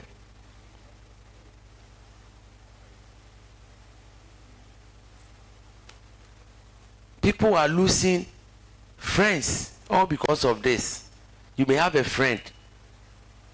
Now they will ask you for money. When you give them, problem. When you don't give them, problem. They will come and ask you for help. You go like, oh, this month I've also used my money for something. Then they are upset. And equally, if you give them the money too, payment becomes an issue. I remember I told someone, I said, look, let me be honest with you. I have the money. But I know when I give to you, payment might be a challenge. You are a salary worker, and you are taking this amount of money from me, and you are promising to pay me at the end of the month. At the end of the month, you still have your bills to pay. Are you sure you can pay me this money? Oh, I'll pay. I said, no, see, let's keep our friendship. Being honest, rather, up to now, I've not heard from him again. When I send, those days, when I send my weekly quotes, oh, he will respond, oh, powerful. Ever since I gave that advice and I didn't give the money, nothing. He doesn't respond to those things again. And I said, so you see, this is the same thing I was telling you. If I give you the money, problem. If I don't give you to, problem. I didn't even finish saying that. Now there is big problem. So money issues. Money issues. The same lyrics that they used to come for the money, when it's time to pay, the lyrics will change. I saw a quote on Facebook. The guy was like, it is only in Africa that you have to beg somebody who owes you to give you your money. You go, oh bro, I beg you, I have to pay something, so can you send me my money? Hey! You have given your money to somebody, but now you have to beg them to pay you back. Africa, why? Why? If you take money from the bank, is that how you treat it? Is that how you treat the banks? So let's watch some of these things and start putting contracts in place.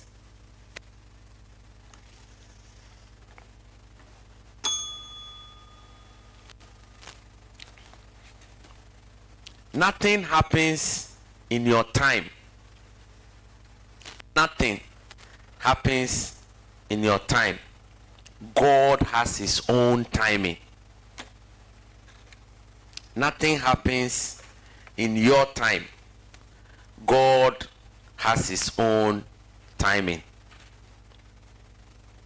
Life has its own timing. Life. And the problem is that we always think things should happen in our time. So all the projections and things we make, we project it based on our time. Oh, I need this by December. You have given yourself that time. So if you don't get it at that time, then you start blaming yourself, or you start blaming God. But I said I wanted it this time. Why is it not here? So nothing happens in our time. He can decide to give it to you 10 or 20 years later. So we need to understand these things. There's time for everything under the sun. Time for everything. There is time for everything. And these are the things we need to understand. It is said that if your prayers or your requests are not being answered, then God is teaching you about patience. About patience. And if he answers them too, he's teaching you about faithfulness. And if he doesn't answer at all, he's teaching you, or he's telling you that he has a better option. What he has for you is not what you are asking. It's not what you are asking. He has his own plan for you. Because he says, I know the plans I have concerning your life. So he has plans for you. But we go to him with our plans. And if he doesn't answer, then we think he didn't listen, or he didn't hear, or he's asleep. But we know he doesn't sleep. So life will happen at its best time. They always say God's time is the best. So if God's time is the best and his time is within your timing, then he will use that best time to bring that thing to you. I remember my father said something in Ghana, and I'll translate it literally. He said, money, we don't chase money, we get money. We don't chase money, or we don't look for money.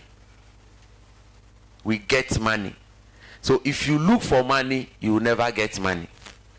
That is how come you see some people, they are really struggling, they are chasing, they are pushing so hard, but the money is not coming. And there are others too, the little thing they touch, the money will come. So if you are focused on chasing money, the money will never come. Money will never come. So if you don't focus on change and you rather follow results, you will never change. But focus on change and results will come. So don't chase money. If you are destined to get money, it will come. Just keep doing what you have to do. Put yourself in motion and ensure that whatever you are doing it well. You are doing it well.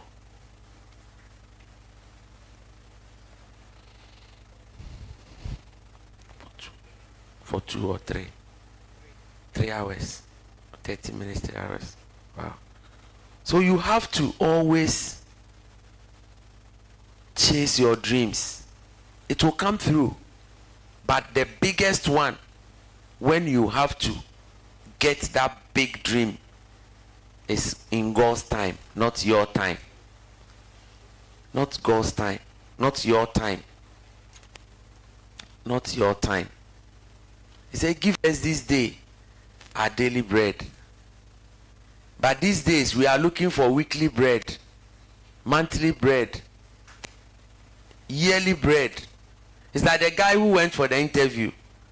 The woman asked him, where do you see yourself in 5 years? He also said, you too, where do you see yourself tomorrow? The guy, he went for an interview, and the panel was like, where do you see yourself in 5 years? He said, you too, where do you see yourself tomorrow? Do you know where you'll be tomorrow? You even ask me tomorrow, you say 5 years. I don't know. You see? So we have to be content with what we have. Give us this day. Focus on today. Look for the bread today. But you are looking for next week. By now, somebody is making projections into August. They are looking for some money to travel or some money to go somewhere in August.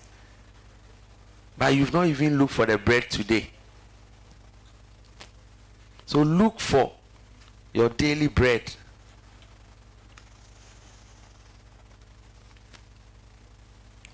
Always keep yourself in that position.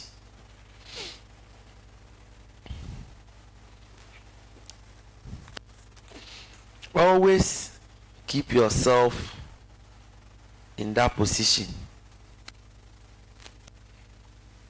And when the blessings come, you will enjoy it.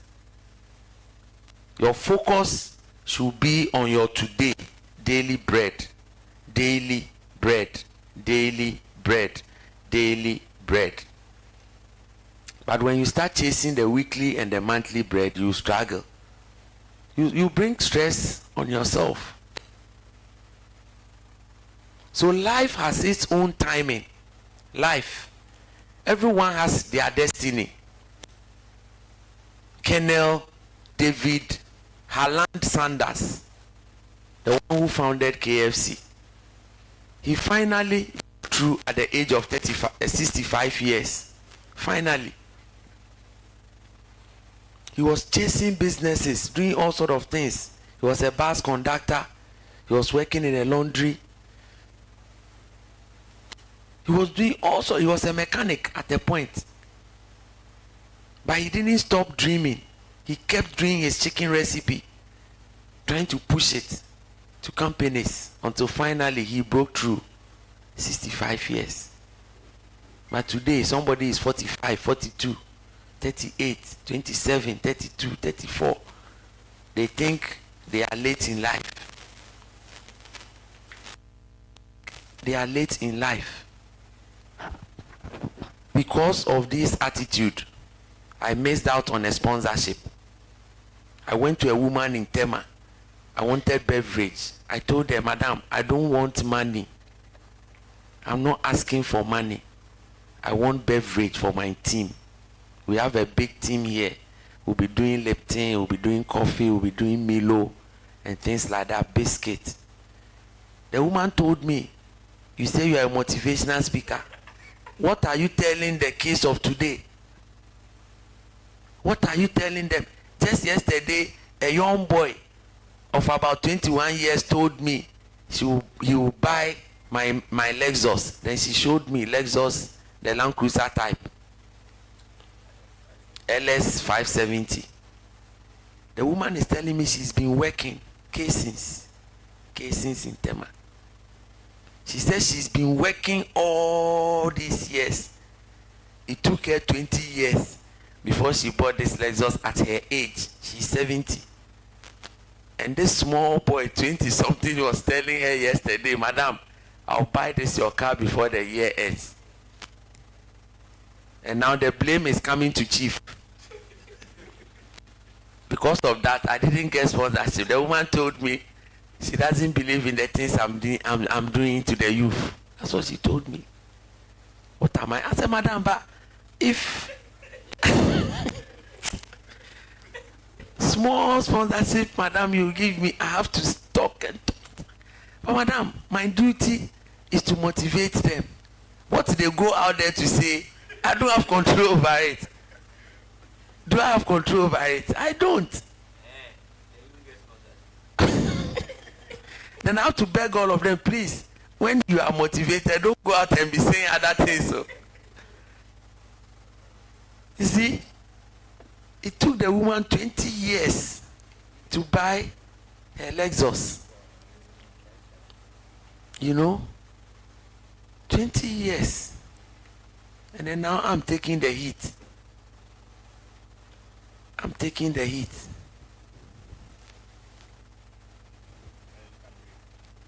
I'm taking the heat. So let me do the 3. Let me do 3. So just keep doing your thing. And when it is time, God will come through for you.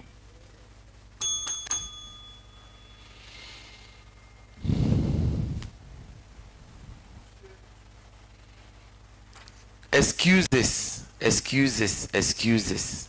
Man is full of excuses. Man. Excuses, excuses, excuses. Man is full of excuses. So if the excuses are too many, then you are not committed to your dreams. Honestly. If the excuses are too many, then you are not committed to your dreams. Sammy is here. I've been struggling with the midnight rehearsal. Proud to the session. I'll invite some people, they will come, they will sleep throughout. When I'm speaking, they are sleeping. Sometimes I'll clap. Hey, hey! They will not even hear. I'm like, oh, you that have invited to come and motivate me to talk, you are sleeping. And the worst part is, I told them I need audience. So you, the physical being, is fine. They don't even sit on the seat, oh, they cross they take I've suffered though. I've suffered. He'll come from 10 o'clock. One of them will come. I told them, you come because I need the audience. And it was difficult because if you have audience, you are able to expand the presentation. But when you don't have audience, so I started from home and I was struggling. I was doing it in front of my mirror. I'll take a topic.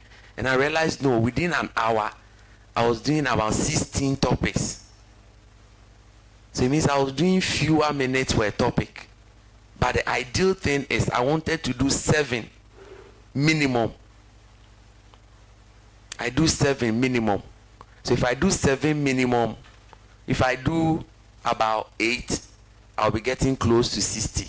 Of course, some I can do 8, 9, 10. So minimum 7, I can do that.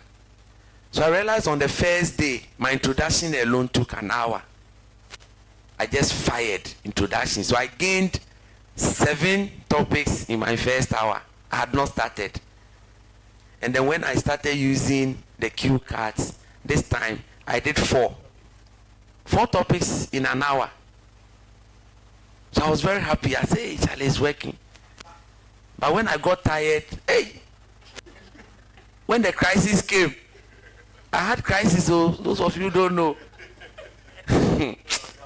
No, but when you came, I saw you. Yeah, when you came, I saw you. Anyone that comes here, that one, I'll see you. And that's the reason why I didn't do the glass thing. So that you interact with your audience. Other than that, I'm sure I'll give up. If I put glass here, because I'm seeing you and I'm struggling. I was struggling. It is possible. It is possible. That was all I was saying for 2 hours. Energy wasn't coming. I was calling energy. Energy wasn't coming. So when we went to the back office, the doctor was like, hey, Chief Encouragement Officer needs encouragement. I said, yes, I need encouragement. Oh, but as well, we are hitting 70. We'll go. Oh, we'll go. It's possible. It's possible. It's possible. It's possible. Anyway, we have not been a vice president, so my possible is different. Yes. I don't want to be a new driver. It's possible. So these young guys denied me of my sponsorship. So when I was rehearsing, it was very difficult. You call some people, where is Seth?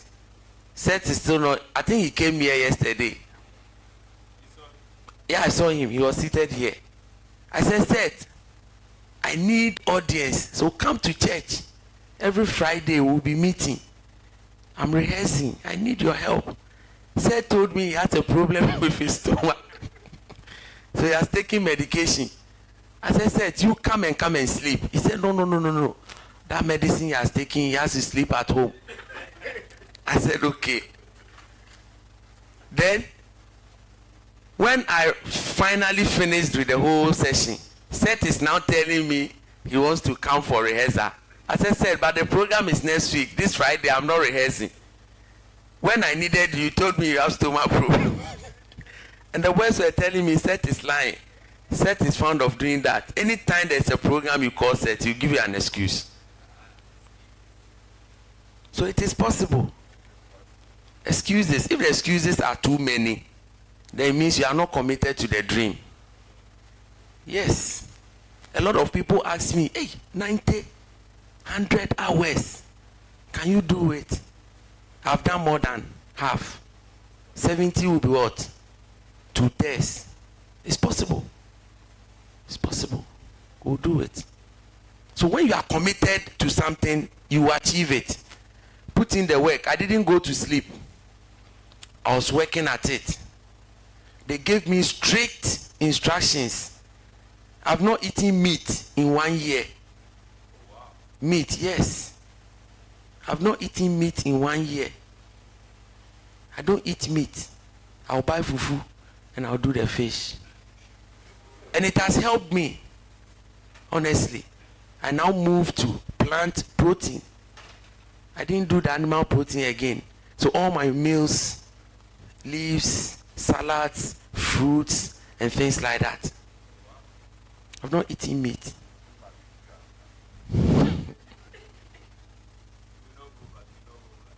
And I was drinking water, 3 liters of water a day.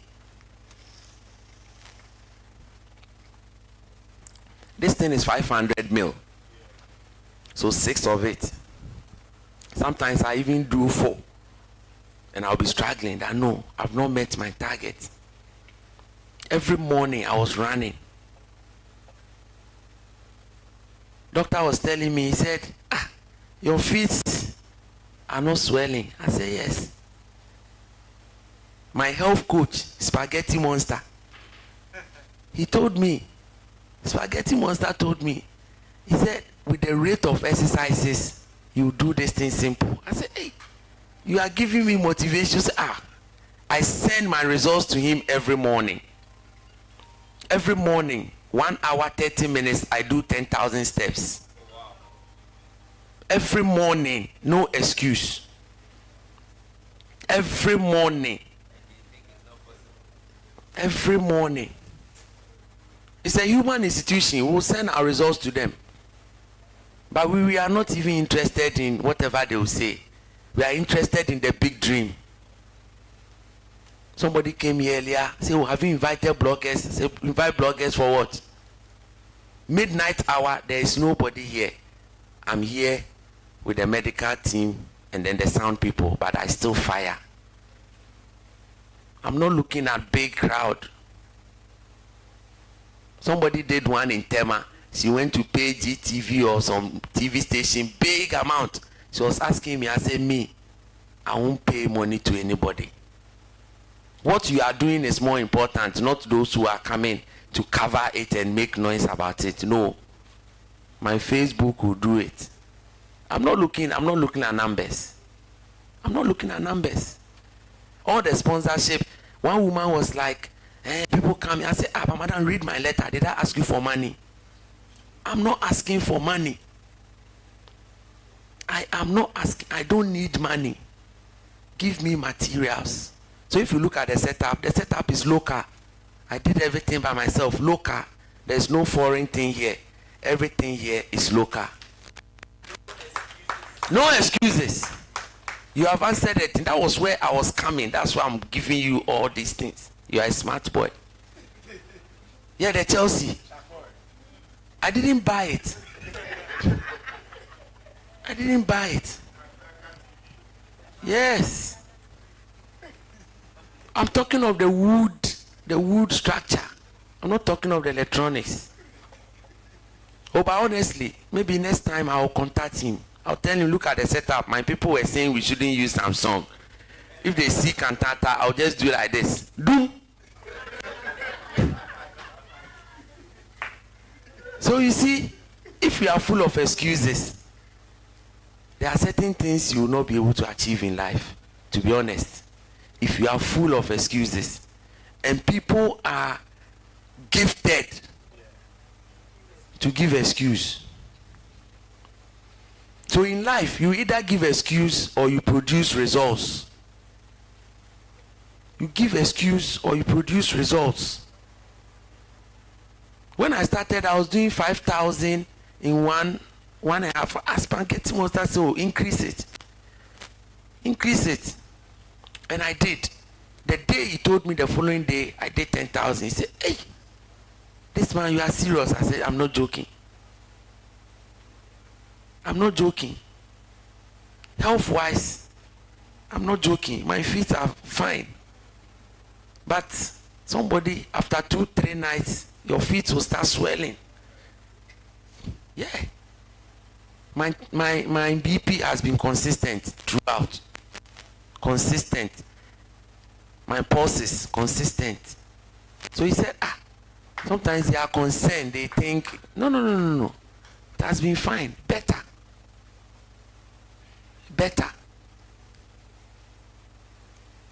But we just don't know where the challenge came from. But we thank God it happened that way.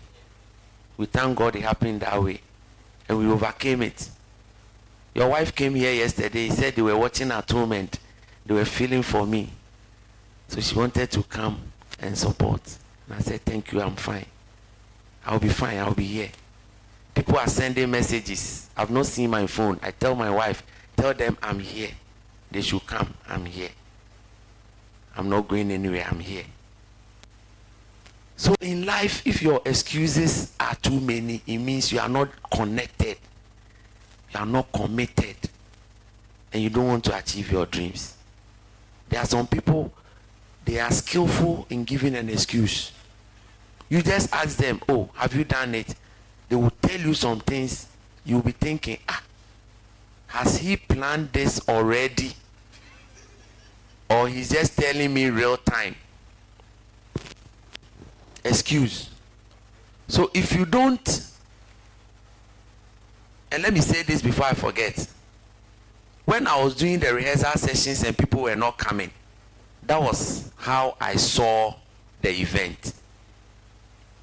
Yes, that was how I saw the event, that you will not see people, but you still have to talk. That was the motivation. You still have to talk. There are people online watching, listening, and then the inline or audience. So whether people come or people don't come, we will still fire. We will still fire. The dream is big. We know where we are going. There are 1 million youth out there we want to reach out to. Yesterday I said it. I'm not doing this thing for myself. I'm doing it for the people I want to impact. If I'm doing it for myself, I should go and sleep. Because I'm tired. I'm tired. But that is the dream. If you have a dream, you think beyond yourself. I have dreamers out there. I want to use real life story. And I thank God the real life story came. When the challenge came, I didn't run away. And I told my wife, there will be a challenge. It's going to be difficult. Make sure you don't tell them to stop me. I told her, and thankfully, when the challenge came, she was sleeping. The entire period, she wasn't here. So what the challenge on stage, she wasn't here. If she was here, oh, I'm sure she will tell them, please, please, please. Yes. It was just this night she was telling me, later some people had sent her a message that, please, we need our husband. We need our husband. Let him stop. It's enough. I told her, the challenge will come. So I psyched my mind. As for collapse, I know I wasn't going to collapse. So my medical doctor asked him, he said, has the man collapsed? He said, no. Tell him to finish. Tell him to finish. So I'm still believing God. We are here. It is possible. So if you are full of excuses, you will never achieve your dream. I'm telling you. If you are full of excuses, when you genuinely have a dream, excuse will not even come to your mind. Excuse will not even come to your mind. So if you have a dream to fulfill, push it. Follow it. Follow it. There will never be a perfect time. There will never be a perfect time in life. An ideal time, you see people say, oh, I'm waiting for the perfect time. When is the perfect time?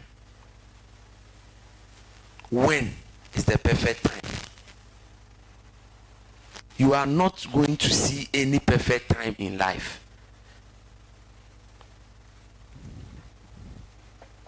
You are not going to see any perfect time in life. In Latin, they say something. They say time before time is no time. Time after time is no time. The real time is now. The real time is now. So whatever you want to do, whatever you have to do, do it now. Now or never. Now or never. Now or never. So encourage yourself. If you have that dream that you want to fulfill, start it.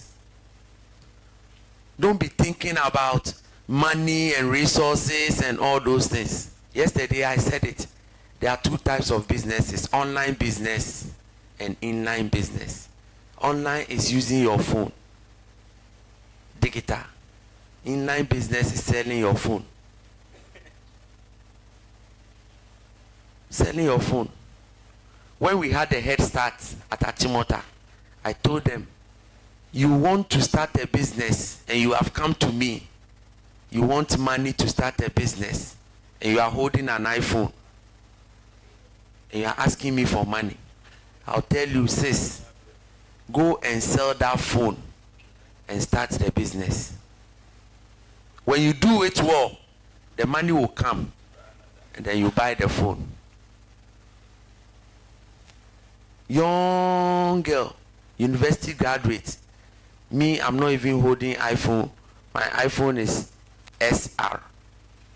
I didn't know this until I went to old students meeting, or we had a party. Somebody is like, hey Appiah, your phone is one camera. And I said, what is one camera? He said, but I said, you know me, I don't care about some of these things. Your phone is one camera. I said, what is it? Oh, but the iPhones these days, 4 cameras. And I said, I don't even know. If I have money to buy it, I won't buy it. I've been calling you. Doesn't take time. I take pictures. I still have pictures on my phone. I even keep better pictures than you. And you are telling me my phone is one camera. I didn't even know. That was when I got into this. I said, so every release they add a camera. I love my phone. I'm using it. And you want to start a business. You have iPhone 14 Pro Max Plus. 4 cameras. Sell one of the cameras and use it. Sell one of the cameras and use it to start a business. See, everything is possible.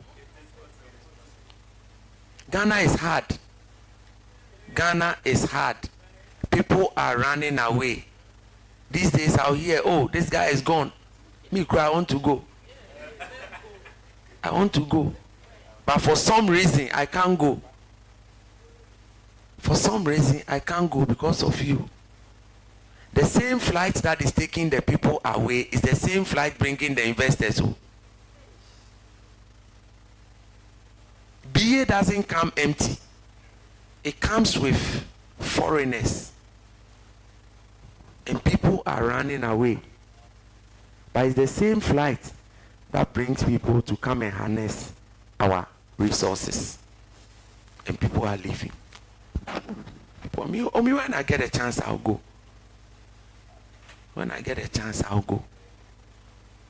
I have permanent visa. I'll go. But it's because of the dream we have here. You saw what the wife told you the other time. When we came to your office, you heard what she told you. Hey, immediately after the event, I'm taking him. Take me. She's not here. That's why I'm saying these things. Take me. Why she's here, I won't say it. So see, it's difficult. It's very difficult, but it is possible. Oh, it's possible. There are young guys doing businesses. And business is not rocket science. Think about something small and do it well.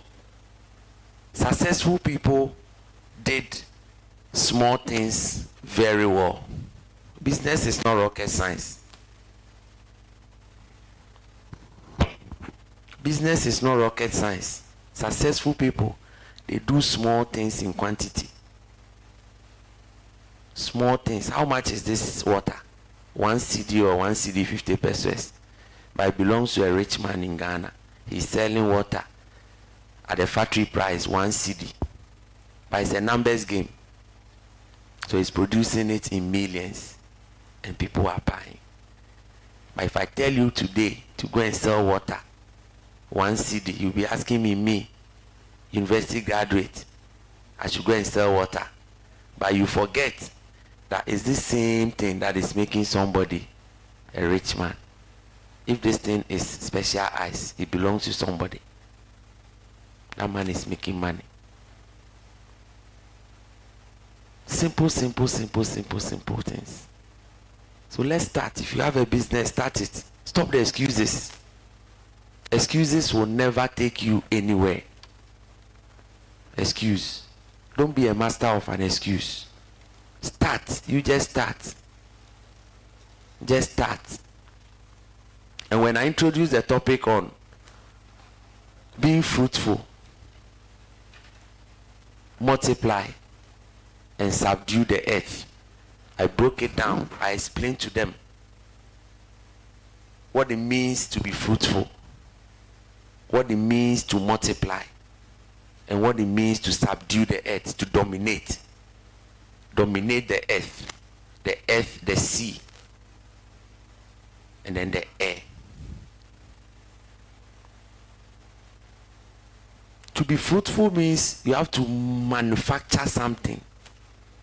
You have to produce something. You have to create something. You have to fabricate something. But we can all now have manufacturing companies. But we can multiply. We can multiply. I don't have the capacity to produce water bottle, so I will not be in the line of being fruitful. But I can multiply. I will buy it and also distribute or sell. So open your eye. If for some reason you have not identified what you do, attach yourself to somebody who is doing something. Partner them or become a channel partner. When you say channel partner, somebody that is attached to another person. You might not have the resources, but you are attached to the person to do the same business. Maybe you share the profit, or you have your own arrangement, your own terms. Do that. If you have your skill, if you've identified your skill too, then use it. So channel partnership is easy. Very easy. Very easy. Go to somebody who is selling lands, somebody who is selling buildings, and then you to go and market it. You think when you bring a buyer, the person will not give you commission? Come to terms. Say, if I bring buyers for your building, how much do I get? 5% or 10%? A standard building, if it is $100,000 and you are getting 1%, 1% of 100,000 is what? The young graduate, how much? $1,000. But the person will not give you $1,000. The person will not give you $1,000. So just go around. All these high-rise buildings are full of companies. Go and pitch. Tell people, put it on your status. I have a friend in Tema, I shared this thing yesterday, John. John doesn't have an office.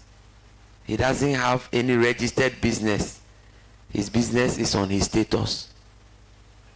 He is selling land, he's selling houses, he's selling water, he's selling carpet, he's selling computers, he's selling phones. All what he needs is when he sees that you do a certain business, you tell you, send me picture. Then you put it on his status. He's selling things for people. You put cars there. So when you see something there, I didn't know when you look at the status and there are so many dots, it means plenty pictures. I only see one ring. Not knowing John has about 100 dots. Businesses, he doesn't have an office. He doesn't pay rent to anybody for office. But that guy is making money. Simple things. And I don't know, I'm so fascinated about this business that I keep sharing. For me, I think it's the best business I've ever had this year alone. 5 young guys, they got an idea. They said all they want to do is, after event, they want to clean the place. That's all they want to do. So if you have funeral, you have party, you have corporate event, church event, entertainment, They'll just come and see the organizers. Please, after the event, we'll clean the whole place for you within 20 minutes. So after the event, they just come around. They isolate the chairs, arrange them nicely. They collect everything, rubbish, take away papers, bottles, all those things. They take their money and they are gone. And you two are there. Saturday is for funerals and weddings. You are spending all your time at somebody's funeral. The funeral is not for you, but you went very early. The wedding is not your family wedding, but you went very early to go and see you may kiss your bride. And somebody is also on standby. He's waiting for you people to finish so that you clean the place and take his money. So please, let's think. Let's try and get extra gig. I know a lot of you are professionals. You have businesses. You have your profession. But you can always add extra income. So just imagine if this business is for a banker or an architect or somebody, insurance broker. He has hired boys and the boys are working for him. So let's think. Let's think. And the people online, if you are watching me, my joy will be to see or hear a testimony that I picked up a topic or something that you shared, and today I have created a business out of it. That will be my joy. This is not church for me to say, come and pay tithe or come and bless me. If you bring it, I'll thank you.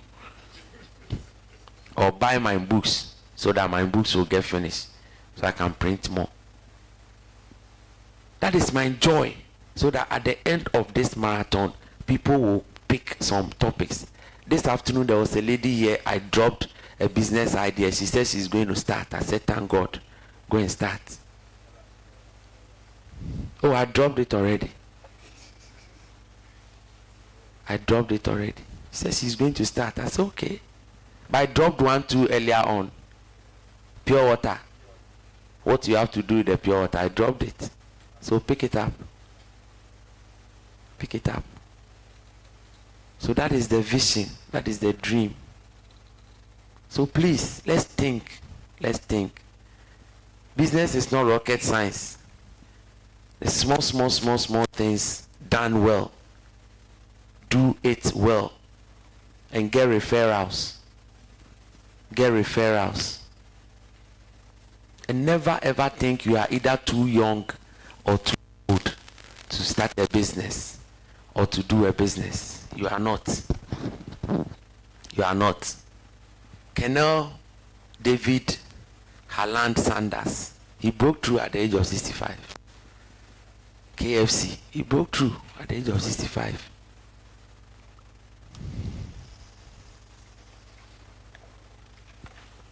So you are not too young, you are not too old. Please, attach yourself to somebody. The real estate thing I'm talking about is real. Maybe it's not real estate, something else. Walk to them and tell them you want to be a channel partner. I have an uncle here. He's in Osu here. He's not into fashion. But do you know what he does? He has a lot of friends in the ministries. So he takes order and he gives to somebody to sew kaftan. So he also supplies kaftan. So he said he have an arrangement with the guy. Every kaftan, if it is 700 cedis, maybe his is 200. Then you take your 500. There's a little cost sharing there. But he doesn't sew. He doesn't have any fashion or sewing office. Channel partnership. And Ghanaians are very good with buy and sell. Ghanaians are very good with buy and sell. So let's think. Let's think. Let's think. We are not just doing this marathon for anything. Come and sit here and listen and cheer me up. No. I want you to leave here with some nuggets. Leave here with some pointers. Leave here with some ideas. Leave here with some creativity. Creativity. That is the only thing that will bring me fulfillment. So people who give excuses, starting is always a problem for them. It is the start which stops them. People who give excuses, starting is always a problem. They can give you 1,001 excuses why they can't start. You call them today, oh, the ministry, I went there, oh, but they said the form is finished. I say, okay. You call them another time, they will give you another excuse. You call them, they'll give you another excuse. There was a young guy that approached me. He wanted me to help him. And I said, I have a lot of things that I do, but for some of the things, I can give you a strategy, and I'll be responsible and accountable. But if you can follow through to it, I'm sure it will work. He said I should bring it on board. I said, okay. I want you to apply to 200 companies within a month. 200 divided by 4 is 50. 50 divided by 5 is 10. So every single day, make sure you apply to 10 companies. I am not going to call you. Every day when you finish with the 10, send me a voice audio. Say, I have finished with the 10th company. I went to company A, company B, company C. Tell me the companies. Those that I know people there, I'll call them to look out for you.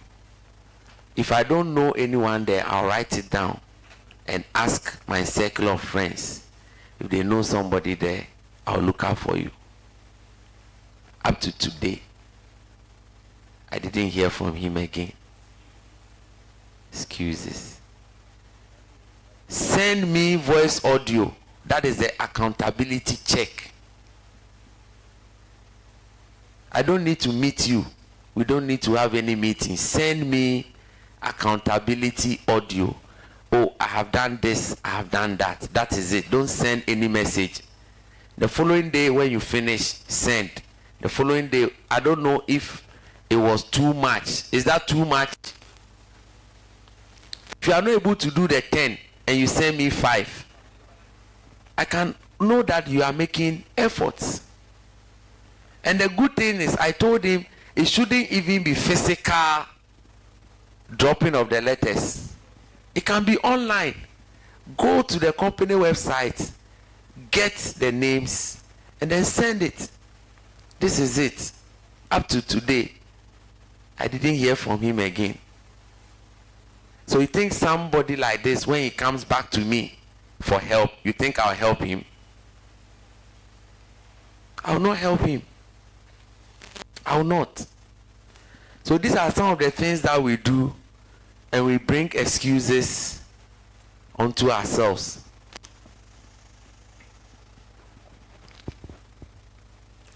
Stay away from such people. People who give excuses, because they can influence you. They can influence you. It is said that the people you hang around with influence your life to a larger extent. The people you hang around with. And for me, I am always advising people, when you have to cut somebody off, cut them off without any apology. Because we have dreams to be fulfilled, and we need serious people. Yesterday I treated a topic. If you want serious things in life, you have to do serious things. You have to do serious things. So if you don't cut certain people off from your life, they will influence you. And soon, you will also start giving excuses. Because you hang around with them. The time you need to spend to do other things, you will be with them. They will influence you. You will not know. They will influence you. So stay away from such people. It's either you start spending less time with them, or you cut them off. Spend less time with them with the hope and plan that you gradually reduce it. Spend less time with them. If you take 10 of your friends, 10, list them. Who are your friends? List them. And then check, where are all these friends as compared to you? Who is doing what? Where is this person? What is happening? What are they doing? What do they have? If all of them, you are better in life than them, then you have a problem in this world. If more than 6 is okay, average, but you have 7, you have 8 friends, and you are better than them, they are all looking up to you, you have a problem. Because they will all bring their energy to you. They will drain you.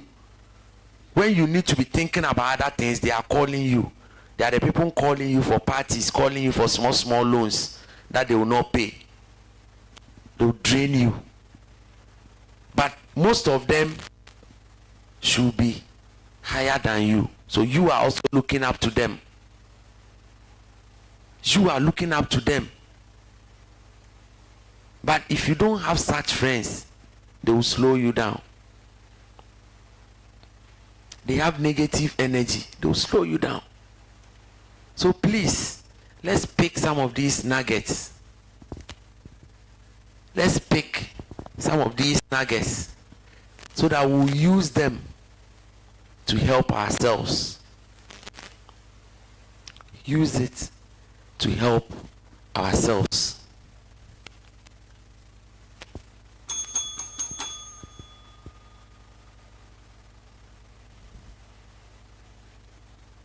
Graduations, promotions, and elevations are all part of life cycles. So just do graduations, promotions, and elevations. Graduations, promotions, and elevations are all part of life cycles.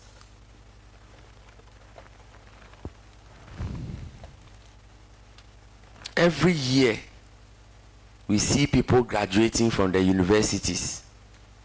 Every single year. Currently, there are about 70 universities in Ghana. 70 universities in Ghana. The traditional ones, Legon, UPSA, these people here. Accra Polytechnic, but it's now Accra Technical University. Methodist, Presby, Pentecost, Catholic, UCC, Dominion, Wisconsin, Valley View, Data Link, Ashesi, Central, KNUST, Apentimenkan. What's the name? No, it's Apenti. Yes, Apenti. Apentimenkan. It's in Kumasi. Before Kumasi Polytechnic is now university. Kumasi Technical University. Takrady Technical University. Whole Technical University. Kwame Nkrumah is there. Then go to UDS, the North, Sunyani, Kevas, all these. You go to the North, all of them also have their technical, whatever. 70 universities. 70. And every year they are doing graduation. Every year they are doing graduation. So if each school is even graduating 500 people on the average, 500 times 70 is what? 35,000 every year. But we have 35,000 jobs coming out every year. Do we have 35,000 jobs that correspond with the courses that are being graduated? And even this one, I left out the teacher training. It's not part of the university, so teacher training is not part of the universities that I mentioned. So if we have these numbers coming out and we don't have a corresponding job opportunities coming up, then how are we running the economy? We have deficit. Maybe 5 years ago, those who graduated, not all of them have found jobs. So 4 years ago, they will be on standby. 3 years ago, they will be on standby. 35,000, 2, 70,000, 4, 280,000. Youth out there working for the UN as UN employed. In other words, unemployment. Unemployment. So if you are unemployed, you are working for the UN. Youth out there. So right now, the way forward is to look for something to do. If you're already working, thank God, but still look for a second income, because the first stream is not even enough. So look for a second and a third income.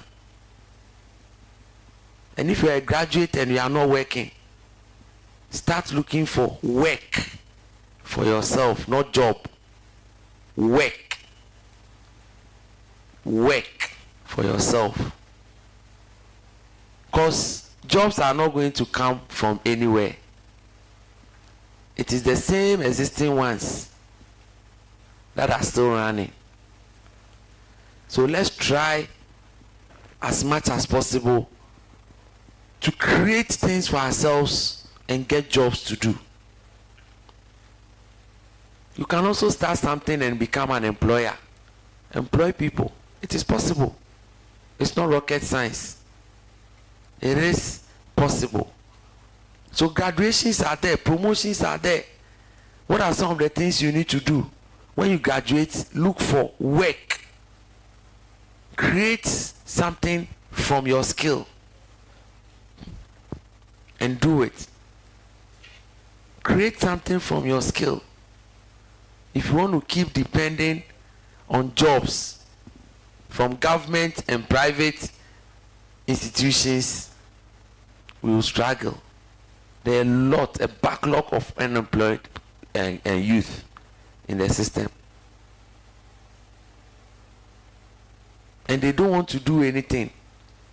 Always thinking, I'm shy. Oh, I can't do this, I can't do this. No! Whatever comes your way, do it and do it well. Whatever comes your way, do it and do it well. The opportunities, it is difficult, but it's possible. The opportunities. So, before you can get promotion or you be elevated, you need to exhibit some level of hard work, some level of commitment. You should control a skill. They are all part of life, but some people are not being promoted. Some people are not being elevated. Why is that so? Because they are not doing things to bring them. They are not doing things to bring them the needed promotion.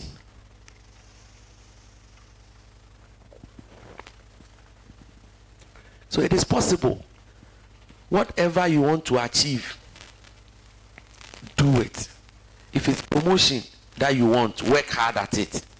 If it's elevation, work hard at it. Always go above and beyond.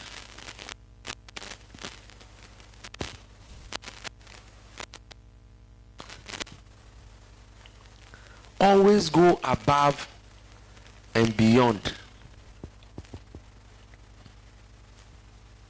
The things you need to do to bring you that promotion.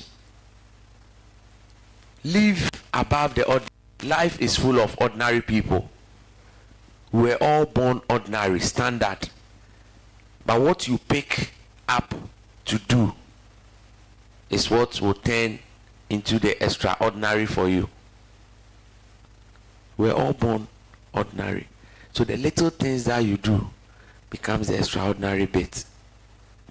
So let's try. Let's try. Let's try and then get things to do.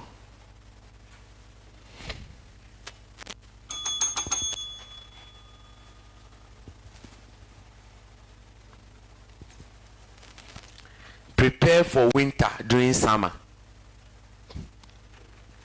Prepare for the winter during summer. Prepare for the winter during summer. Any wise person will tell you that the best time to buy winter clothes will be during the summertime, or immediately winter is over. You buy winter things, because immediately winter is over, summer will be taken off, and they will start selling the winter things on sale, because nobody will buy them. Nobody needs winter clothes during the summer. So that will be the time. That will be the time you have to buy winter things. So immediately winter is over, start buying the winter things. It means you are preparing for next year's winter. And those clothes will be cheaper. They'll be cheaper, because if they don't reduce it, nobody will buy. Because the next time winter will come again will be the following year. So always plan ahead. Plan for winter during the summer. In the same way, when you want to plan for anything, plan in the opposite cycle. Plan in the opposite cycle. If you want to apply to jobs, you need to rather plan before you even graduate. The opposite cycle. So that your planning will become advanced. Your planning will become advanced. So do not be too excited in summer and forget winter. These days, anytime they endure winter and there is summer, they get so excited. You see that they will be posting things.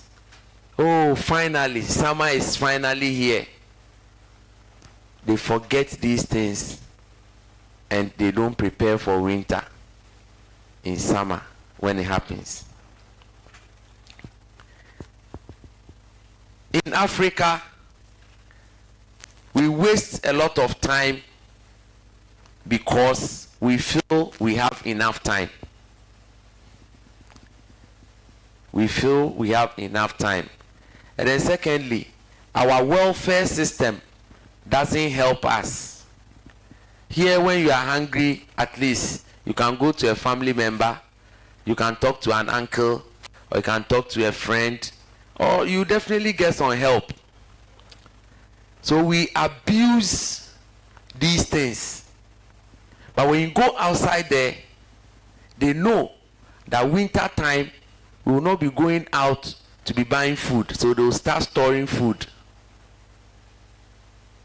Or winter time, farms will not be able to produce certain things, so they have the capacity and the technology to store certain things under ideal conditions. Open farms, they will now convert them into greenhouse farms. They are preparing. But for us, what do we see? Every year there are floods. let the rainy season go away, we will all forget about the floods. When the floods come, we'll go and give them mattress. Then when the floods stop, we forget. In the following year, the floods will take the mattress again. Then we'll go and give them another mattress. So how are we planning? How are we planning? Every year we see the pictures on social media. Hey, Tetekwashi flooded. Hey, this place is flooded. Floods on the motorway. Every year we see these videos on social media. Odo, why don't we find out how we can resolve this issue? But rather, we go and support them and give them small incentives. We don't tackle the main problem, the drainage system. We don't tackle that one, but we rather give them incentives which doesn't solve the problem. So we don't plan ahead. We don't plan ahead. When the winter is coming, they start buying winter boots, winter jackets. They start buying thermals and things like that. But we don't do that. So always plan ahead and store food. Store food. I think the very first time Ghanaians started storing food was the corona lockdown. People had a hint. Hey, they said they will be locking us down for 1 week, 2 weeks. And then they started buying food to store. But what prevents you from doing the same thing when there is no corona? Because you think you will always get it. You think you always have time. You think you can always have something to depend on. So you don't plan, you don't prepare. I want to see someone taking a bold decision to resolve this floods issue. If some houses have been built on waterways, clear them. I know it's political, but if you take that decision, relocate them if it is possible. Because every year, I think last month we saw 2 or 3 pictures. We are waiting for the next, from next week and next 2 weeks. So let's take some bold decisions to resolve some of these issues permanently and stop pampering these situations. You pamper the situations, and people are dying. So this is what we do with our own problems. You know you have a problem, you have a situation. Instead of killing it permanently so you will be okay, you keep pampering it. You dance around it. Before you know, this issue has taken over and has destroyed a lot of property. So let's take bold decisions to resolve some of these things. And I believe if we're able to do that, we'll find fulfillment. We'll understand certain things in life. And we would also be able to achieve our dreams. We will be able to achieve our dreams. So God willing, tomorrow by this time, we'll be doing the 90 hours. Tomorrow by this time, from 6 p.m. going, I should be doing the 90 hours to break the record, pending review from Guinness. So make sure you invite friends, tell them, put it on your status, and then pick some of the flyers. Joel, bring the flyers, give to them. Let them use it to invite their friends. Let them come tomorrow and support the agenda. We are tired. We need to break it and go and sleep. by this time, I'm sure I'll be doing 94 hours. So from any time from 7 o'clock, we'll be doing the 90 hours. So strongly believe in God. So invite your people from the office, and I'm sure tomorrow being a Friday, people will not rush to go back home, but still push the agenda. I don't have access to my phone, so try and invite people. Those of you on platforms and things like that, push it. Just let them know Friday 6 p.m. we are breaking the record. Let them come and support. Let's enjoy and have fun. Then we continue. So at this point, I'll take my break. Thank you so much. I've done 3 hours continuous. I'm so grateful. Energy is coming. We pray for more strength so that we continue. Thank you so much.